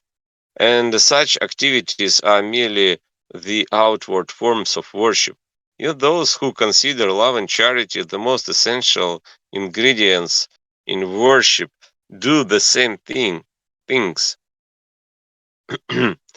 They attend church, take the sacraments, listen to sermons, pray, observe the holy days, obey other requirements, and do all this with dedication and care, but they do not consider such deeds the essence of worship. There is something holy and living about the outward devotion of the latter people, because inward worship lies within it. There is nothing holy or living in the worship of the group described first, though that which is really essential is what lends holiness and life to things that are matters of form and ceremony. Faith detached from charity is incapable of lending holiness or life or to worship because it lacks essence and life. This kind of worship is called the Nimrod. It is born out of the knowledge that Kush stands for, which in turn is born out of the faith detached from charity that Ham stands for.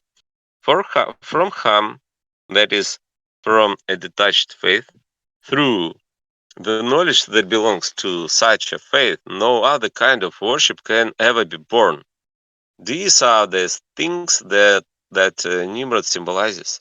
Cush fathered Nimrod means that people who possess the knowledge of deeper things founded this kind of worship, as can be seen from what has just been said. The knowledge of deeper things consists of ideas that they call doctrines and distinguish from matters of ritual. Their main doctrine, for instance, is the notion that faith alone saves us. They do not realize that love for the Lord and love for our neighbor is real faith. They also fail to see that the knowledge they call faith exists only to lead us to receive love for the Lord and love for our neighbor from the Lord. They do not know that this is the faith that saves us. People who call bare knowledge faith are those who father and found the kind of worship described above. They are discussed earlier. He was mighty on the earth means that this kind of religion grew rife in the church, as can be seen from what comes next. The fact that the earth is the church has been demonstrated before in and elsewhere.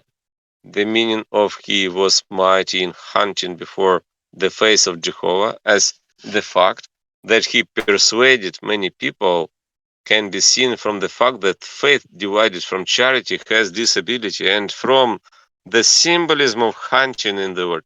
Faith separated from neighborly love is such that people are easily talked into it. The majority of humankind has no idea with what internal phenomena are, only what out ones are. Most people live lives of physical sensation, animal pleasures, and cravings and focus on themselves and the material world. As a result, they are easily ensnared by this religion.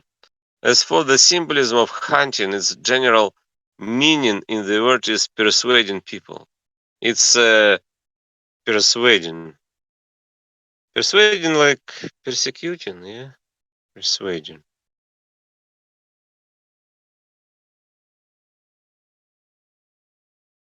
No. Persuading. Persuading like convince. Convince. Urge. Persuading people. Its specific meaning is captivating their minds and in this way persuading them by appealing to their physical senses, sensual pleasures and cravings, and by arbitrary, arbitrarily, how to pronounce, arbitrarily, Arbitrarily. arbitrarily, arbitrarily, arbitrarily, arbitrarily, arbitrarily, Arbitrarily. arbitrarily, arbitrarily, like randomly, arbitrarily. Mhm. By arbitrarily interpreting doctrine to agree with the viewpoint of both listener and the speaker for the selfish purpose of obtaining high rank and great wealth. This symbolism can be seen in Ezekiel. Doom to those who sew padding together. Padding. Padding. Padding. Padding. It's like packing. Who sew padding together to go over all the joints of my arms and who make mantles. Mantles. Mantles. Mantles. It's like cloak. Who make mantles to go over heads of every height to hunt souls. You hunt the souls that belong to my people, and the souls that are yours you keep alive, and you profaned me among my people for handfuls, handfuls of barley corns and for crumbs of bread, to kill souls that must not die, and to keep souls alive that must not live, lying about yourselves to my people who were listening to the lie. Look now regarding your paddling, with which you are hunting souls. there to make them fly away. I will rip it off your arms and release the souls that you are hunting. Souls that you are hunting to make them fly away. And I will rip up your mantles and rescue my people from your hand, and they will no longer be in your hand for hunting. This explains what hunting is. It is deceiving a person with persuasive arguments and with religious concepts that we pervert, interpreting them to advance, advance, advance,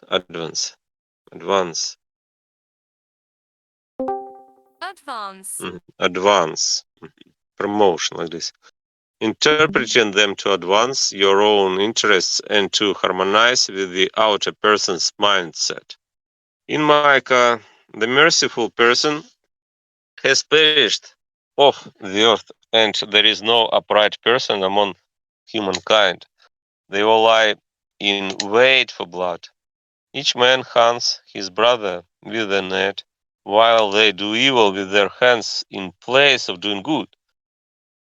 Chieftains, like chiefs, maybe chieftains, like leaders. Yeah, leader. Chieftains are conducting inquiries and passing judgment for the sake of a bribe, and the great are uttering the perversity of their soul, and they twist it. This passage also explains what hunting is. It is conniving. What is this? Conniving. Conniving.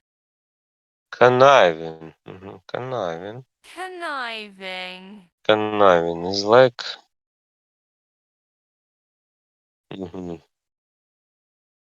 conniving. Okay, I can't explain. Conniving for selfish purposes, or in other words, saying that falsity is truth, and speaking perversity and twisting things, all for the sake of persuading others. In David, a man with a tongue must not become established on the earth. A man of violence hunts. It is conniving. Maybe you can see picture. Conniving.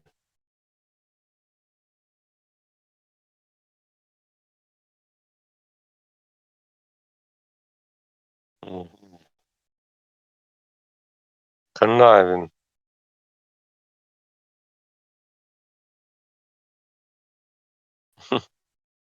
It's about raccoons, but conniving. What are the words for conniving? It's like shrewd. Shrewd too. Okay. Conniving. A man of violence hunts evil to the point of the earth's ruination. This is about godless people who, for the purpose of deceiving others, persuade them with false arguments, think wrongly, and speak smoothly. The tongue stands for dishonesty. For this reason, there was a saying like Nimrod, mighty in hunting before the face of Jehovah, means that since so many people were swayed, this swayed,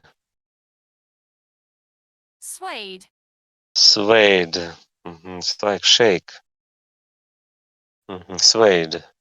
This became a stock phrase. A further meaning is that this kind of religion ensnares people's minds very easily. This can be seen from the preceding remarks and from the literal meaning itself. Furthermore, since people in ancient times gave personal names to things, they assigned this name to the type of worship.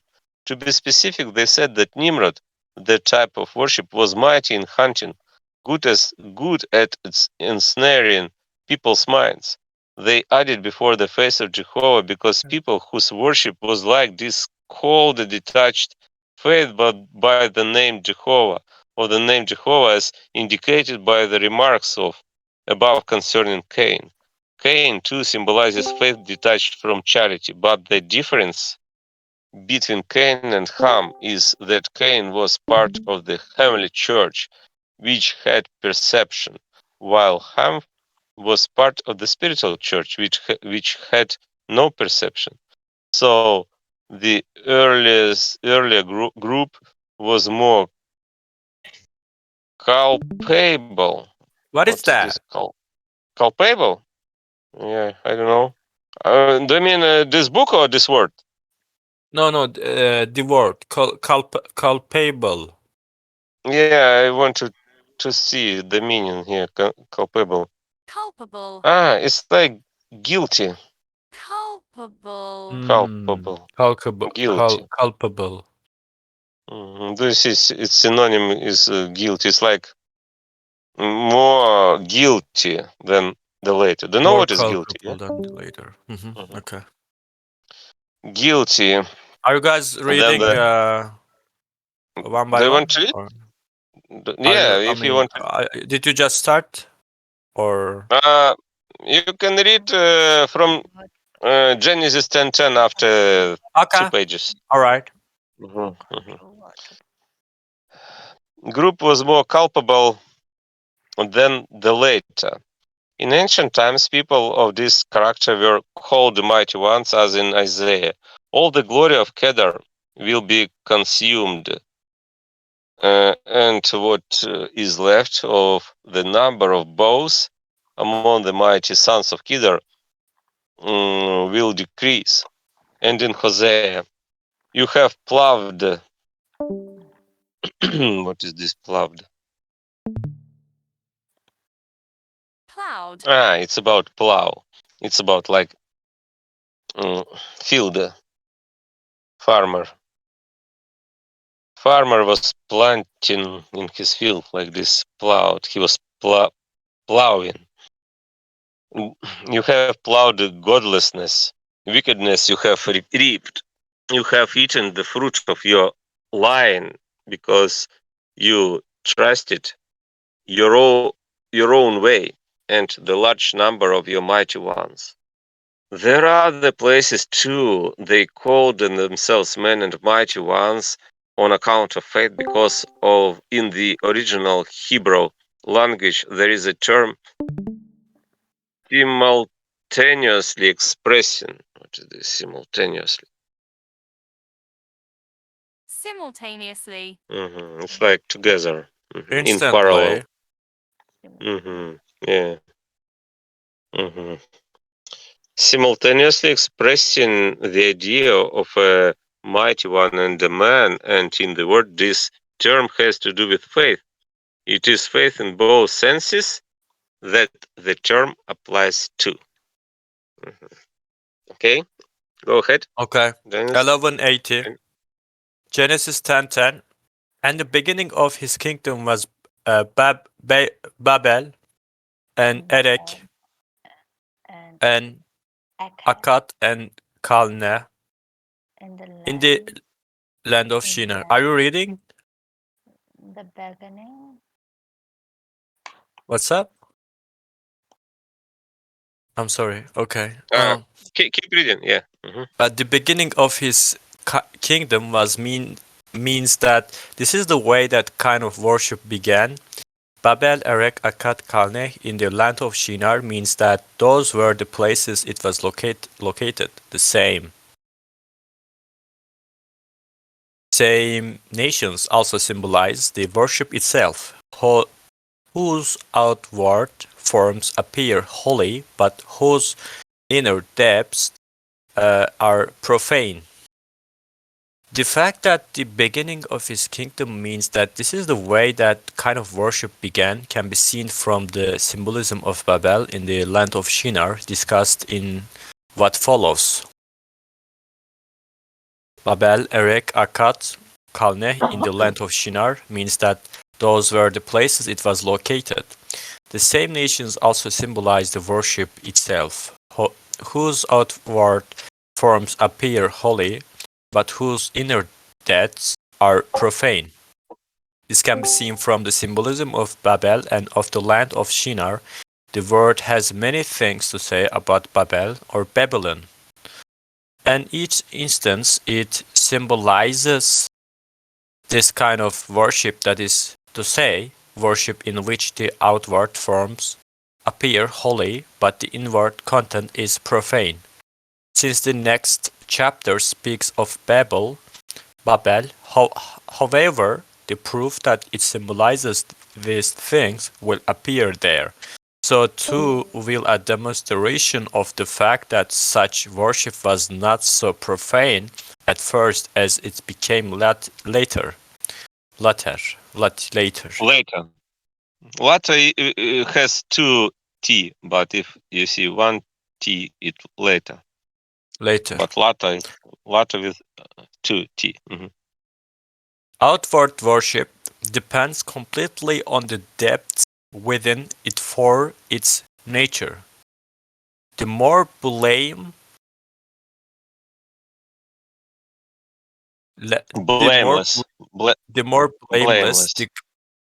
the qualities within it are, the more innocent the outward practice of worship is, but the more disgusting the inner qualities are, the more profane the outward practice is. To put it briefly, the more materialism and self-love there are in a person worshipping outwardly, the less a living, sacred quality lies within the worship. The more hatred for others there is within the self-love and materialism, the more profanity lies within the worship. If malevolence exists within the hatred, the profanation is even greater. And if deceit exists within the malevolence, the profanation is greater still. All these attributes are the inner depths of external worship that Babel symbolizes as described in the next chapter, section 13-17. And yeah. 1183, it is not as easy to understand the specific symbolism of Erek, Akkad, Kalneh in the land of Shinar, since the word does not mention them anywhere else, aside from a reference to Kalneh in Amos 6:2, but they are different varieties of this worship.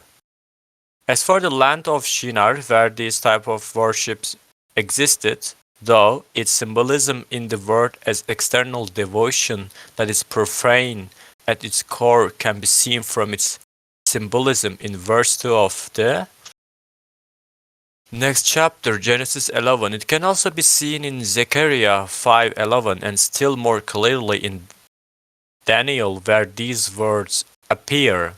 Into the hand of Nebuchadnezzar, king of Babylon, the Lord gave Jehoiakim,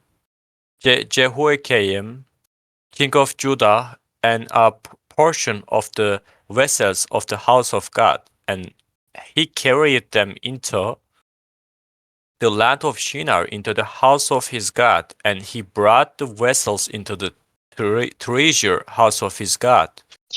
Treasure. Treasure. Do you know what is treasure? Yes. It's like gold. A lot of gold. Yeah, like right? But like in a spiritual way, I don't know. Treasure. Treasure is like it's like treasuries and treasure. Yeah, treasure is like a box for treasure. Yeah. What is vessels? Vessels into the treasure. Vessels is like cups like battle maybe. Yeah. Part of Like the treasure. do you see Podcast. like tank, blood vessel, like tank, like Tank. tank, Pot. like It's fuel tank, fuel tank. This is for fuel. Mm. And to dispense vessel, the vessels into the treasure, like vessels like bowls and cups like this to drink wine. It's like from gold, gold vessels. Actually, we can see picture maybe later Yeah. Okay. to memorize from picture. Okay. I think it's like will be gold cups in my estimate Yeah. of Most kings. likely. Like actually, no, it's Ah. Wow. but actually it's about human body, but that's not about human body. It's like Mm. yeah, vessel fleet. This is like tank. Mm. This is vessel fleet. Yeah. Maybe Yeah, it's basically ships. yes, but if I will type gold vessels Yeah. like this, Like a maybe I cup. can see Yeah. A gold. golden Let's see cup. gold Uh-huh. gold vessels, Mm. and we can see. Oh yeah, it's this gold Yeah. vessels. Yeah, like this. Yeah, It's it's the very expensive. vessels in this context, right? The gold, Yeah, the yeah, precious. mhm. Yeah. It's gold vessel from the treasure. Okay. Okay. How do To people drink do what? that? So interesting. Yeah, in Mhm. olden era, you know. Interesting. Uh, okay. The meaning of these words is that holy things were profaned. The vessels of the house of God are the holy things. The house of the god of Babylon's king in the land of Shinar is the profane places where the holy things were brought. Although the details are historically true, they still harbor these sacred meanings as all the historical details of the word do. The symbolism of Shinar is demonstrated further in the profanation of the same vessels as told about in Daniel 5:3, 4, 5. If the vessels had not represented holy attributes, these events would never have happened. 11:84, Genesis 10, 11, 12. That's Anybody yeah. wants to read? Or I can continue. Okay. From that same land, Ashur went out and built Nineveh, and the city Rehoboth, and Calah and Rezan. Between Nineveh and Calah, this is the great city. From that same land, as Ashur went out, means that those who practice this shallow kind of worship started to reason falsely about the deeper qualities of devotion. Shallow. What is shallow? It's like Shallow. small, I think. Small, little. Yeah, Ah, Shallow. small. small. And dry and empty like this. Uh-huh. Superficial. Okay. What's up, So, everyone? hello. Shallow Everyone. kind of worship started to reason falsely about the deeper qualities of devotion. Ashur is cute reasoning. What is that? Skewed. It's like maybe little. Oh no, Skewed. skewed like distorted. It's like Tilted. tilted. Oh, okay. Interesting. Maybe we can see picture. Maybe it's better to to memorize from pictures by visualization. I like to memorize by Let me change visualization. directional position. You see, skewed is like it's like line. Yeah, do you see this line like this? It's skewed line. It's from top, from below. Like it's not. It's like skewed. Maybe we can see in dictionary skewed. explanation distorted from a true value or symmetrical form. It's like not symmetrical form, like not symmetrical line. A series of orange and yellow But skewed in shapes. the, in this context, I think it means twisting the truth. You know, can you? Yeah. Mm-hmm. It's Like basically, you know, reasoning. You know, it's basically a way of thinking, and Ashur is basically twisting the way you think. I guess I don't know. It's kind of deep. Ashur is skilled reasoning and built Nineveh and the city Rehoboth and Kala means that in this way they created doctrines for themselves about faith. Nineveh symbolizes the false elements of the doctrines. Rehoboth and Kala symbolize the same things from a different source. Reason between Nineveh and Kala means that they also created doctrines for themselves about how to live. Reason symbolizes the false elements of doctrine that resulted. Nineveh is falsity that rises out of faulty reasoning. Kala is falsity that stems from our. I think 1 second. If I understand how can we see the picture of that. It's if I will type house like skewed house, we can see. I think skewed house. It's interesting. Cute. Yeah, house. This is skewed house. To type house. No, yeah, house. Yeah. No. No.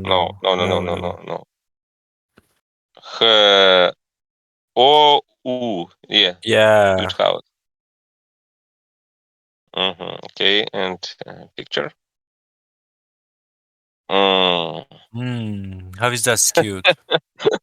That looks beautiful. That looks beautiful to me. Actually, it's cute house. This is it's cute house. Yeah. Okay. I don't. But it's cute house actually. A lot of pictures of cute houses, but it's like not. It's like without any usual form. You see, it's like what is this? It's cute house. It's like weird like this maybe. It's without Can you type skewed steel? steel. What is steel? Like I don't know what is steel. I don't know. Forget it. Actually, yeah, it's like architecture, like the weird forms. Okay. Skewed house. 1 second.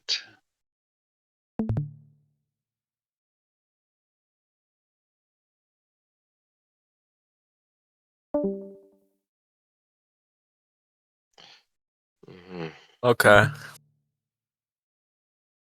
We have read Yes. that Cravings and between Nineveh stems and from our cravings.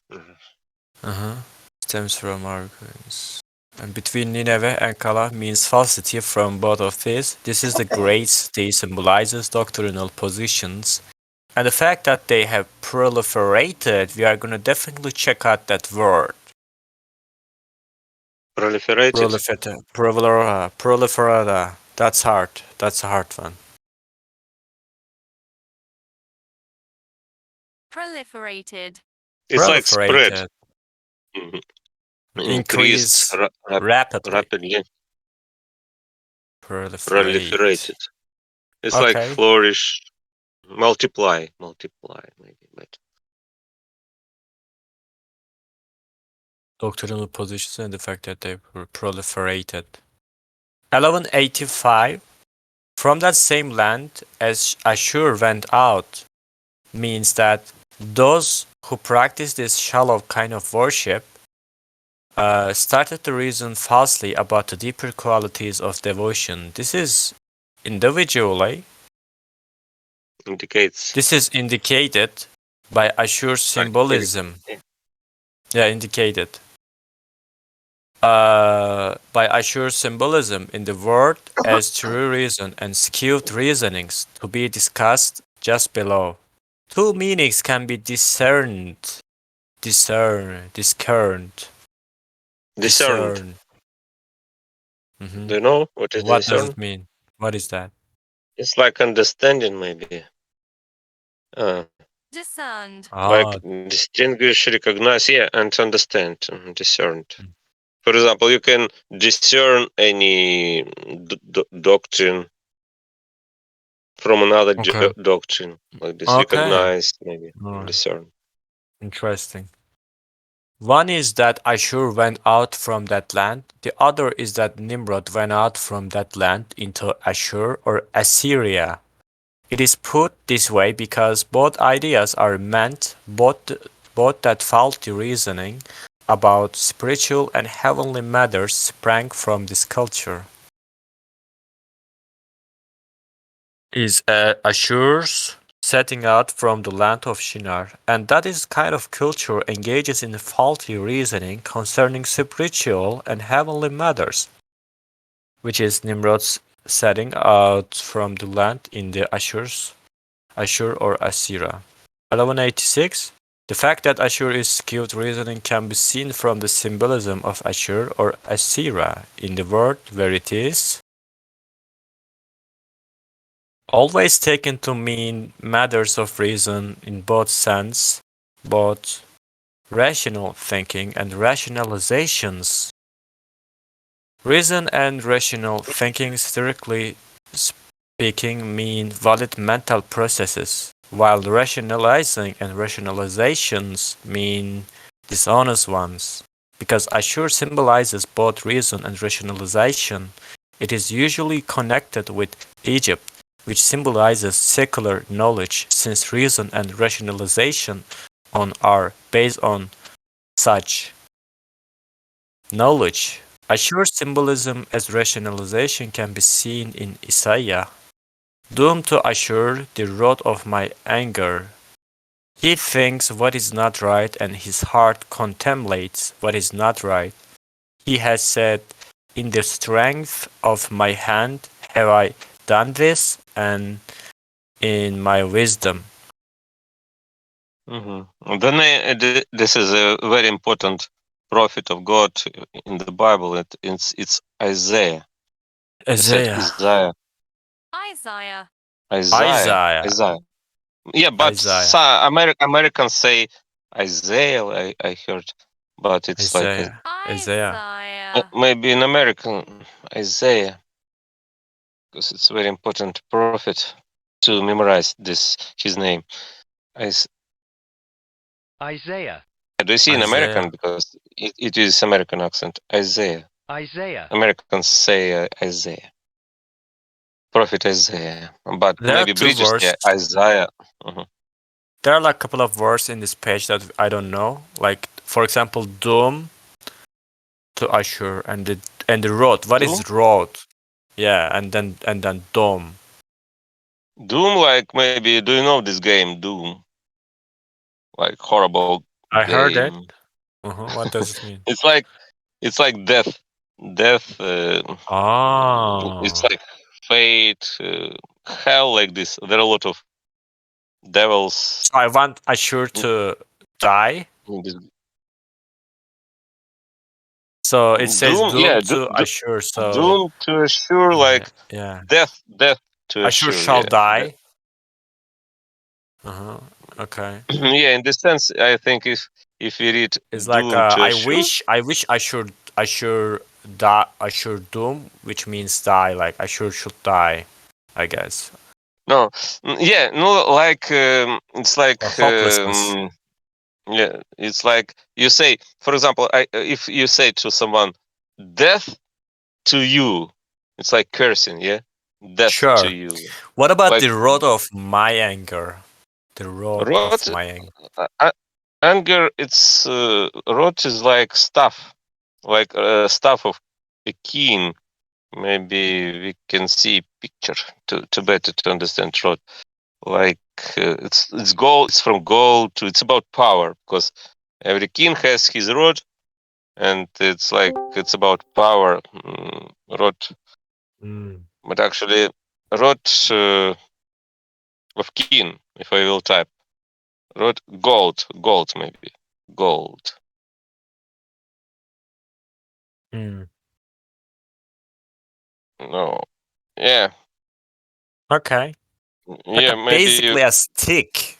Like yeah, a stick. no king. Rod Gold King. Yeah, do you see? This is rod, like scepter. Makes sense. Mhm. Okay, now it makes sense. This is the rod of yeah, he's talking about the anger. The rod of anger. But it's scepter. Actually, it's scepter. But it's rod. Maybe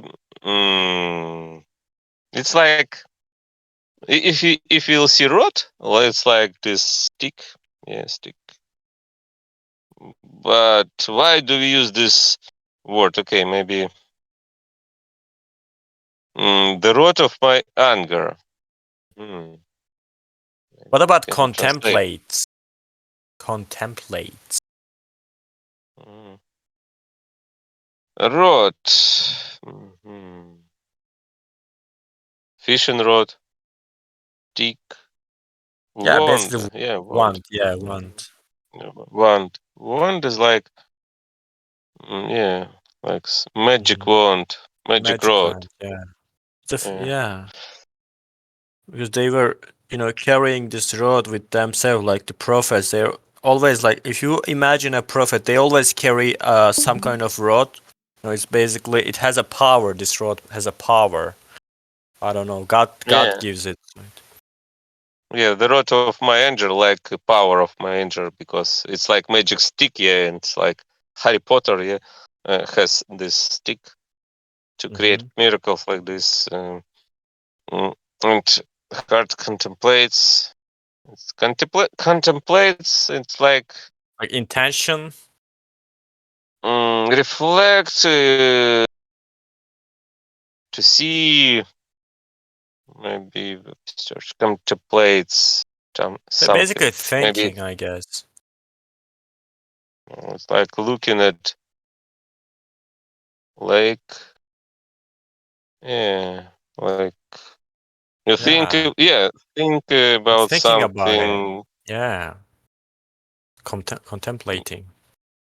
Yeah, for example, she contemplates about your life, It's her life. yeah. Yeah, it's very powerful. It's more than powerful than thinking. It's not just thinking. It's basically um, thinking it in a way that like in a peace. You're in a peace, and I don't know. It's just a religious way of saying thinking. I don't know. Yeah, and if you see in dictionary, for example, explanation contemplates like reflecting maybe a view or consider with continued attention. Like Yeah, continued attention. Meditate. meditate. Meditation. Maybe we can see about meditation. Contemplate the vastness of the universe. Right now, what we are doing is that contemplating the meaning of this word. Right? We are Mm-hmm. thinking on it very And intensely. I try to understand it. We are trying to understand it. and Okay. memorize. Yeah. And Yeah. memorize. These are very nice words, actually. I mean, we should definitely Mhm. use it in our lives. Very And do important. you see, it's about heart, yeah, Yeah. and his heart contemplates what is not right, because it's not about because it's about heart, but I think it's about mind, yeah, because we can say that heart and mind are the same thing, because if you meditate, we can say your heart contemplates what is not right, yeah, because you can say, is it if you hear any information, you Mhm. should think, is it false information or right information, like correct information? Yeah, it means your mind contemplates what is not right in that information. Yeah, can we say so? Mhm. And Isaiah is saying this to the Ashur. Mm-hmm. Mm-hmm. He Okay. has said, "In the strength of on my hand have I done this, and in my wisdom, because." I have understanding, Isaiah. Ashur stands for rationalization, which is why it is said of him that he thinks and contemplates what is not right and claims that he does so through his wisdom, because he has understanding. Two women, the daughters of one mother, hoard in Egypt. Hoard in Egypt? Do you know Hoard. what is hoard? It's like No. prostitution, like this. Oh. Hoard, like whore. She is a Yeah, I whore, know the like whore word, but whore. fornicate, like fornication. Hoard. It's basically doing her like job in Egypt and like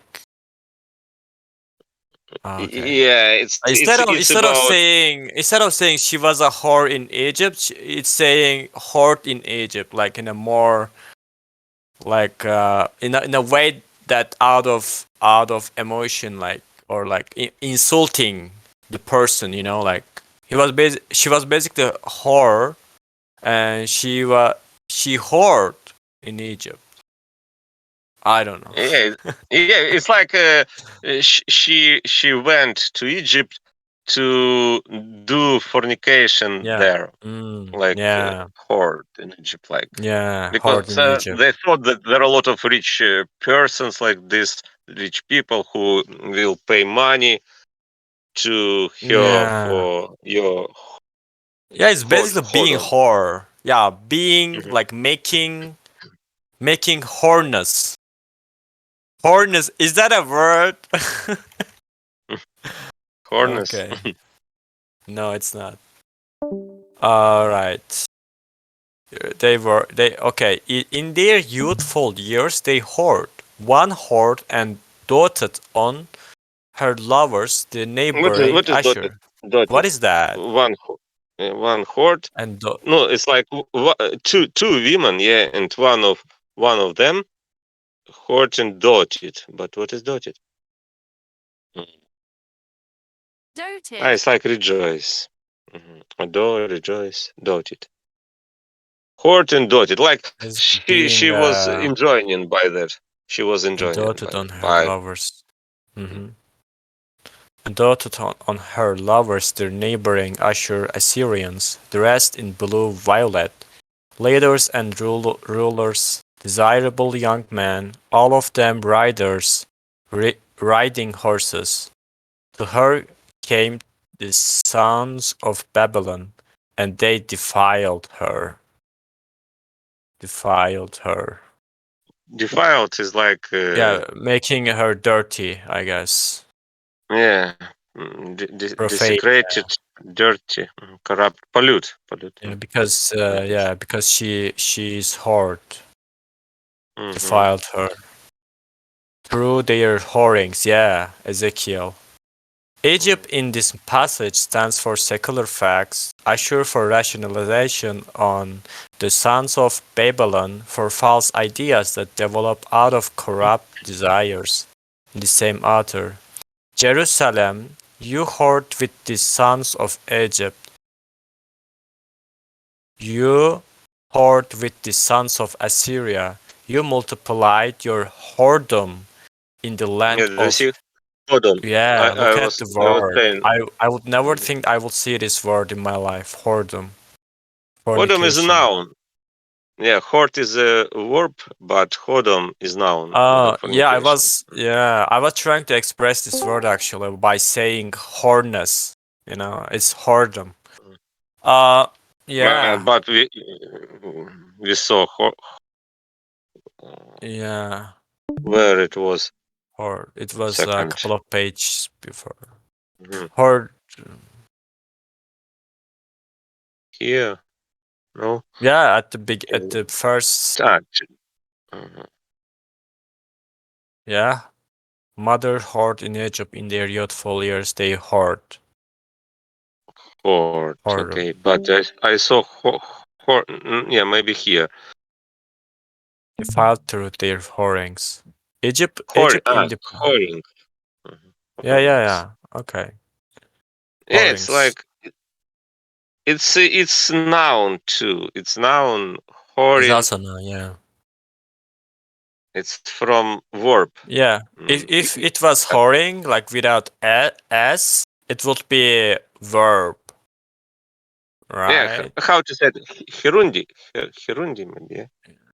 Like I don't know. I mean, if any noun follows from a verb, it's like in English grammar. I forgot Hirundi maybe, but this is noun. Hodom is only noun. It's Yeah. not from verb. Hoard with, Mhm. hoard with the But sons of Assyria. You multiplied your whoredom in the land of Canaan all the way to Chaldea. Egypt again stands for secular facts and Assyria for rationalization. To engage in twisted reasoning about spiritual and heavenly concerns on the basis of facts is called whoredom, both here and elsewhere in the world. Anyone can see that it does not refer to whoredom with Egyptians and Assyrians. In Jeremiah, Israel, what does it matter whether you go to Egypt to drink the waters of the Sihor? And what does it matter whether you go to Assyria to drink the waters of the river? Euphrates, Jeremiah. Once again, Egypt stands for facts and Assyria for flawed reasoning in the same author.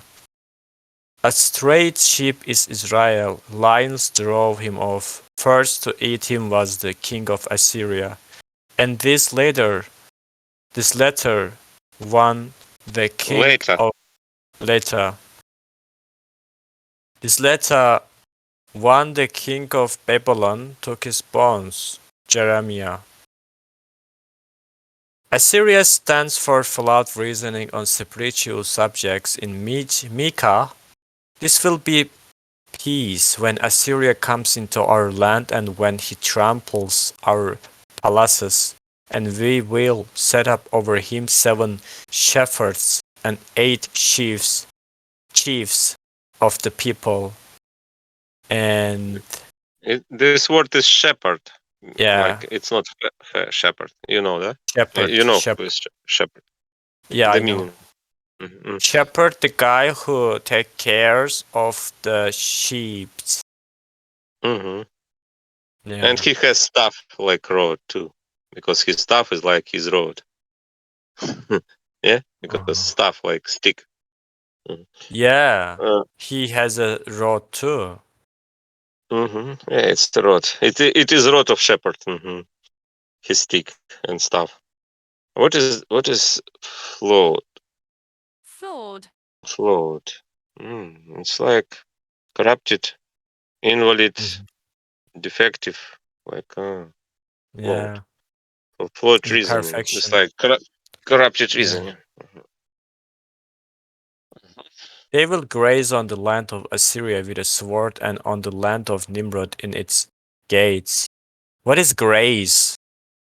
Grace Graze. is because when sheep are on the pasture, like on the field with grass, and Ah, okay. sheep's eat the grass.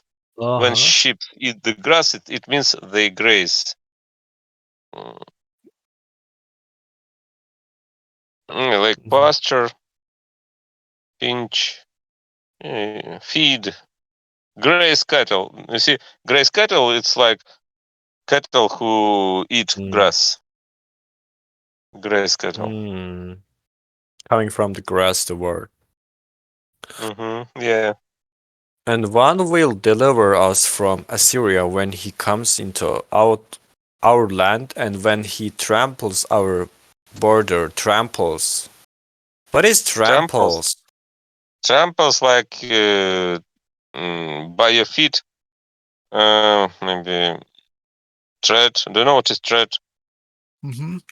No? Tramples. Tramples. Tramples. Maybe in dictionary you can see. It's like to tread heavy so as to bruise, crush, or Oh, I injure. understand. Okay. Trample. Tramples. See pictures maybe. Maybe it's better to memorize tramples.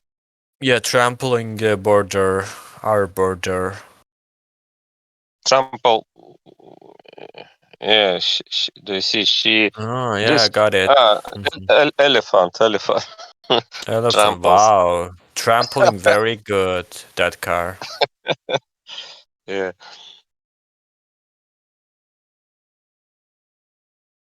Trampling the car. Okay. This is about Israel, the spiritual church, which it says that Assyria sophistic reasoning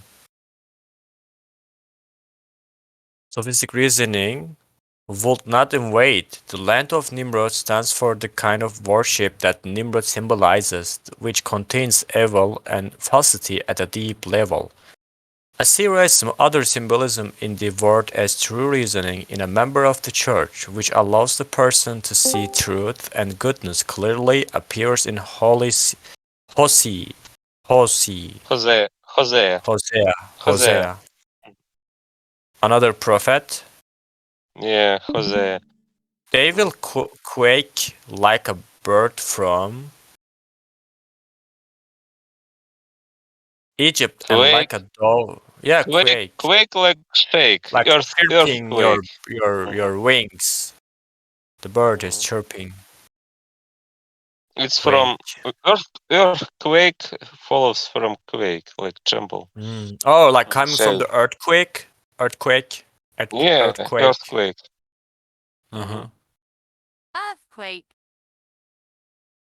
Like a They will bird from. quake like a bird from Egypt and like a dove from the land of Assyria. Is Assyria the Syria today? Or Assyria Assyria. is a person? It's a land. It was a land. Yeah, it's like maybe Oh, Syria. There are. maybe it's Syria. Yeah, Mm-hmm.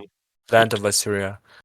In this passage, Egypt stands for factual learning and Assyria for reason in a person who is part of the church. A bird is factual knowledge that we really understand, while a pigeon or dove is goodness on a rational plane, as shown earlier. In Isaiah. On that day, there will be a path from Egypt to Assyria, and Assyria will come into Egypt, and Egypt into Assyria, and the Egyptians will serve Assyria. On that day, Israel will be turned to Egypt and Assyria, a blessing in the middle of the earth, whom Jehovah Sabaoth will bless, saying, a blessing on my people Egypt, and on the work of my hands Assyria, and on my inheritance Israel. Isaiah. The subject here is the spiritual church, which is Israel. Rationality in this church is Assyria, and the secular knowledge in it is Egypt. These three make up the intellectual abilities of people in the spiritual church, and they come in that order. Assyria or Ashur symbolizes either true or false rationality in other places where it comes up too. As for instance in Isaiah, yeah.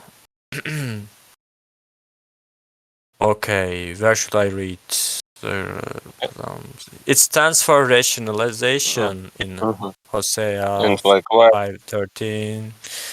And likewise in Zechariah 10:10 concerning Ephraim, which symbolizes a property of the intellect, in this case, an intellect that has been perverted. I'm tired. It was a lot. It was a lot worse. Okay, who maybe someone wants to continue? I can continue. Go ahead. Sorry, where did he stop? From 1188. Okay. The symbolism of Nineveh as the false elements of the doctrines and of Rehoboth. Rehoboth. Is it Rehoboth? Rehoboth. 1 second. You finished. You didn't read that 100 1187. Yeah, maybe. Yeah. From this. From this. 100. Okay. Sorry. The meaning of he built Nineveh and the city Rehoboth and Kala as the fact that in this way they created doctrines for themselves about faith can be seen from the symbolism of Nineveh, Rehoboth, and Kala, to be detailed directly below. It can also be seen from the symbolism of a city in the word as true doctrinal concept or else as a heretical one, a symbolism laid out earlier in section 402. The symbolism of Nineveh as the false elements of the doctrines and of Rehoboth and Kala as the same things from a different source can be seen from the symbolism of Nineveh in the word, which will be discussed just below. Falsities of this kind come from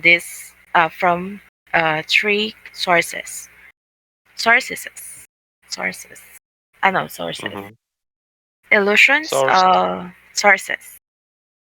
Illusions of the senses, the darkness of an unenlightened in intellect and ignorance. Falsity from this source is Nineveh. The same causes, but with some Source or source? Source. source. Source. Source. Without you.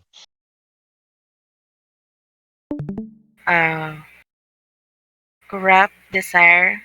But the same With causes, but with some corrupt. Corrupt desire, dominating, such as an eagerness to innovate or to be superior to others. Falsity from this source is heritable. The will and so our cravings, specifically the refusal to recognize the truth of any idea that does. This eagerness. Eagerness is like Eagerness. It's like zeal. Yeah. Zeal. Greed. Jealousy. Eagerness. Zeal. Zeal. Hello. Not cater. Cater. Not cater, yeah? Not cater. Cater. Like carry. Right? Cater. Yeah. Serve. Take care. Cater. Not cater to our cravings. Falsity from this source is Kala. All of these kinds of falsity come into existence through Assyria, or sophistic reasoning about the true ideas and good effects of faith. The symbolism of Nineveh as falsity rising out of sensory illusions, darkness in an unenlightened intellect, and ignorance can be seen in the book of Jonah. Jonah was sent to Nineveh to pardon the city's people for being of this type. The symbolism can also be seen in the individual statements about Nineveh in Jonah. These ideas will be dealt with elsewhere by the Lord's divine mercy. The narrative there is historical, but it is still prophetic too, harboring and representing us in thus the same kinds of hidden meanings as all the other historical parts of the word.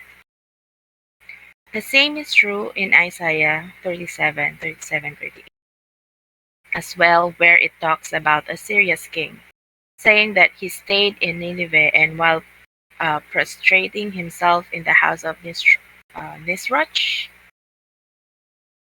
his god, was struck by his sons with a sword. Although these particulars are historical, they are still prophetic, harboring and representing as they do the same kinds of hidden meaning. Nineveh here symbolizes an outward show of worship that false notion and its core. And because this kind of worship is idolatrous, Idolatrous. idolatrous, idolatrous. Idolatrous. Maybe idolatrous. I think. Idolatrous. Idolatrous. Idolatrous. Idolatrous. Idolatrous. Okay, idolatrous. What does it mean? Idolatrous is like Like the meaning idolizing is like something? it's like if you have an idol. Oh yeah, like It's your idolizing something. if you have an idol at your home, like at your house, and you worship to that idol, it means that your worship is idolatrous, like because you worship to you don't worship to God, but to that idol from wood, like this. The king was struck by his sons with a sword. Sons are false notions, are already shown, and a sword is the punishment that falsity carries with it, which is its meaning everywhere in the word. In Zephaniah 2, Jehovah will stretch his hand out over the north and destroy Assyria, and he will turn Nineveh into a desolation. Into what's that? Drought? Drought. It's very new to me. I really don't have it. Drought. Drought. Dry Drought. spell? Dry? Drought. Dryness. Drought. It's like if you don't have rain, it means you have drought. It's like you have bad harvest because of drought. Okay, get it. Drought like the desert. And flocks will lie down in its midst, every wild animal of that nation. The spoonbill and the harrier. Harrier? Oh, Harrier. spoonbill. What is this? Spoonbill is like a bird. Kind of bird. Bird. Mm-hmm. Spoonbill. It's like Let's see. What is that? Spoonbill. Maybe like a dove. if I'm No? correctly, the peak of it is like a little square like. Yeah, that one. It's a big bird. Yes. Spoonbill. Okay. And It calls spoon because the peaks look like spoon. Yeah. mm-hmm. And I don't know if it's harrier or harrier. It's a bird too. Mm-hmm. I think. Oh, really? Yeah. Harrier. Harrier. It's like owl, maybe. Yeah. Let's see. Harrier. Maybe it's like. Harrier. But actually, maybe it's like. Like hen. Yeah. Can you put Maybe if you will type bird, yeah, yeah? You can, yeah, bird. It's like eagle. Yeah, that's yeah. very. Mhm. He likes to eat mice. Mm-hmm. Mice. Put He an eagle. hunters. It hunters mice. Mm-hmm. Okay. Also spend the night among its uh, pomegranate, pomegranate, Pomegranates. pomegranate. Do you Is know it what is pomegranate? Yeah. pomegranate? Pomegranates. Pomegranates. It's fruit. Okay, I know. You know, yeah? Yeah. Yeah, it's pomegranate. It's fruit. Pomegranate. A voice. Pomegranates. Voice will sing in the window. Devastation is at the threshold because he has stripped its cedar bare. This describes Nineveh in a writing mode typical of the prophets, and also the falsity symbolized by Nineveh.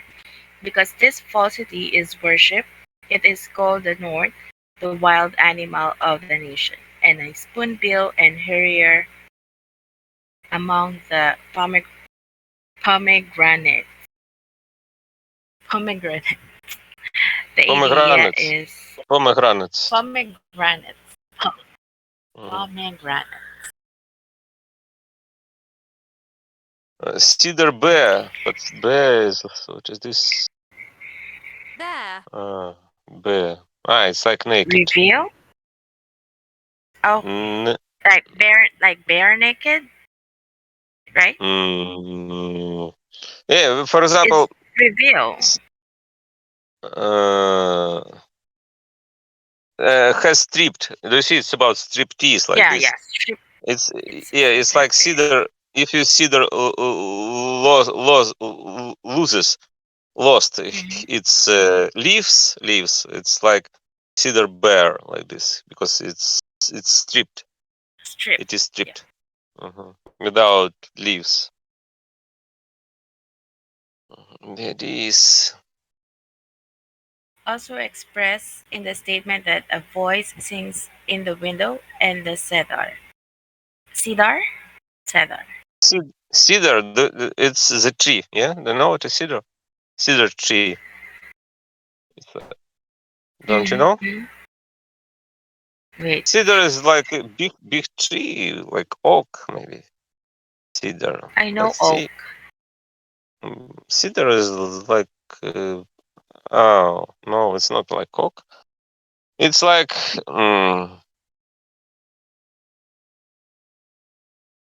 Like a pine Yeah. tree? Yeah, like pine tree, yeah. Cedar. Mhm. This is cedar Okay. of Lebanon.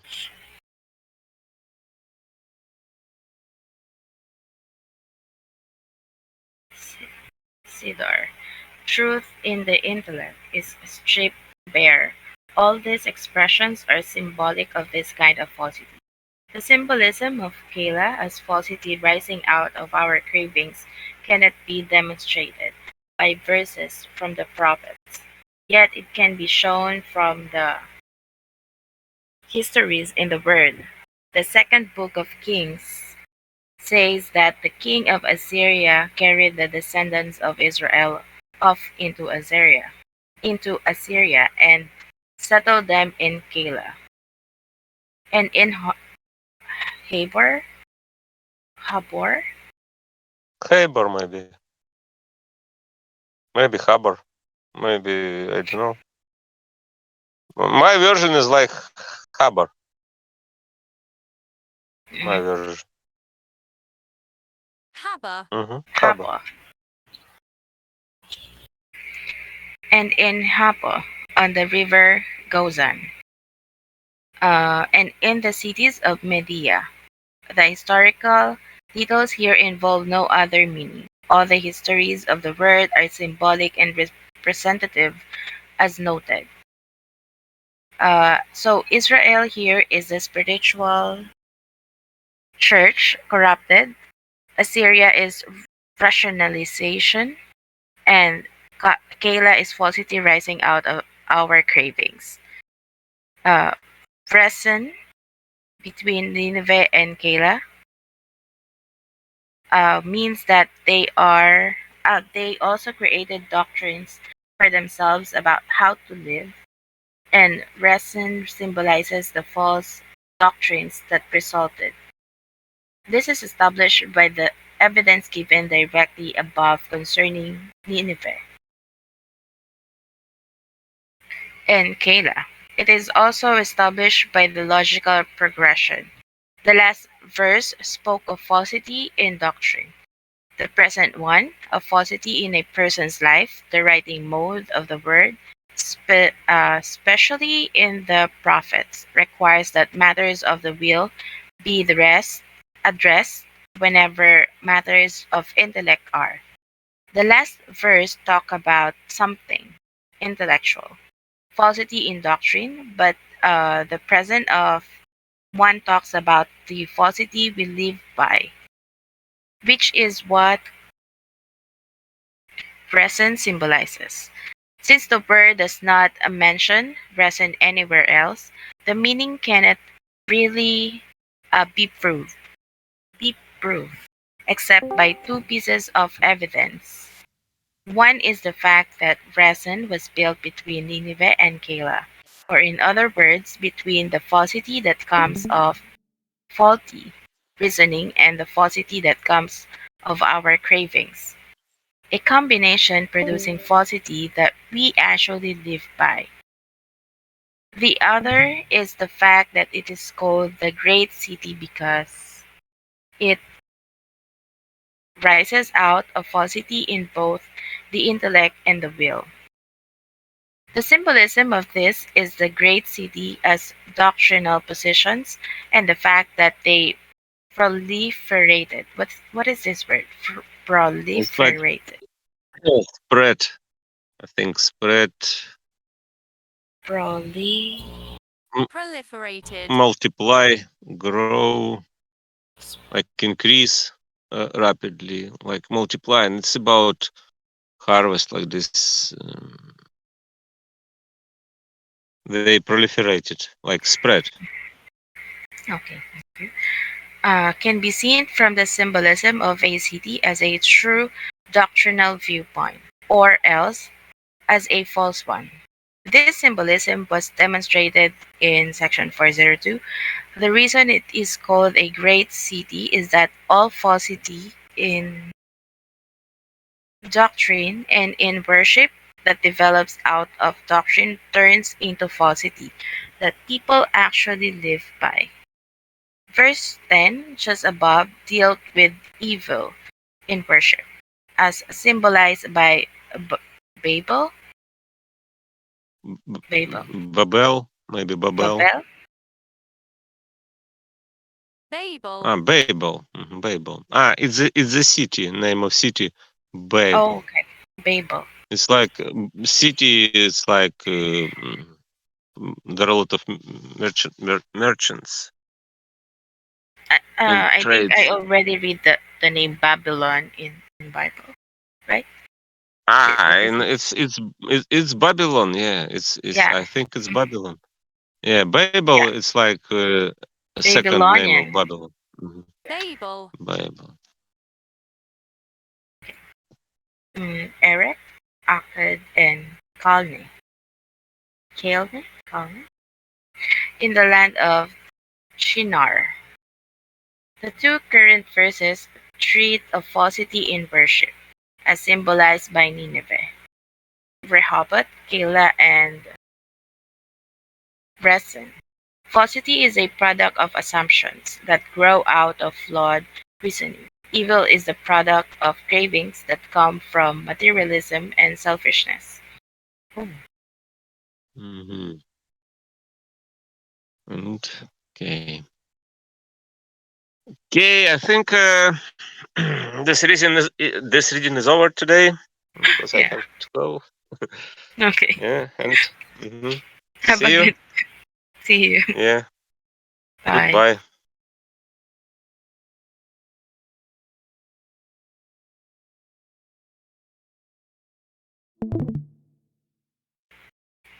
V. VV. Bye. Bye, Fort Gain.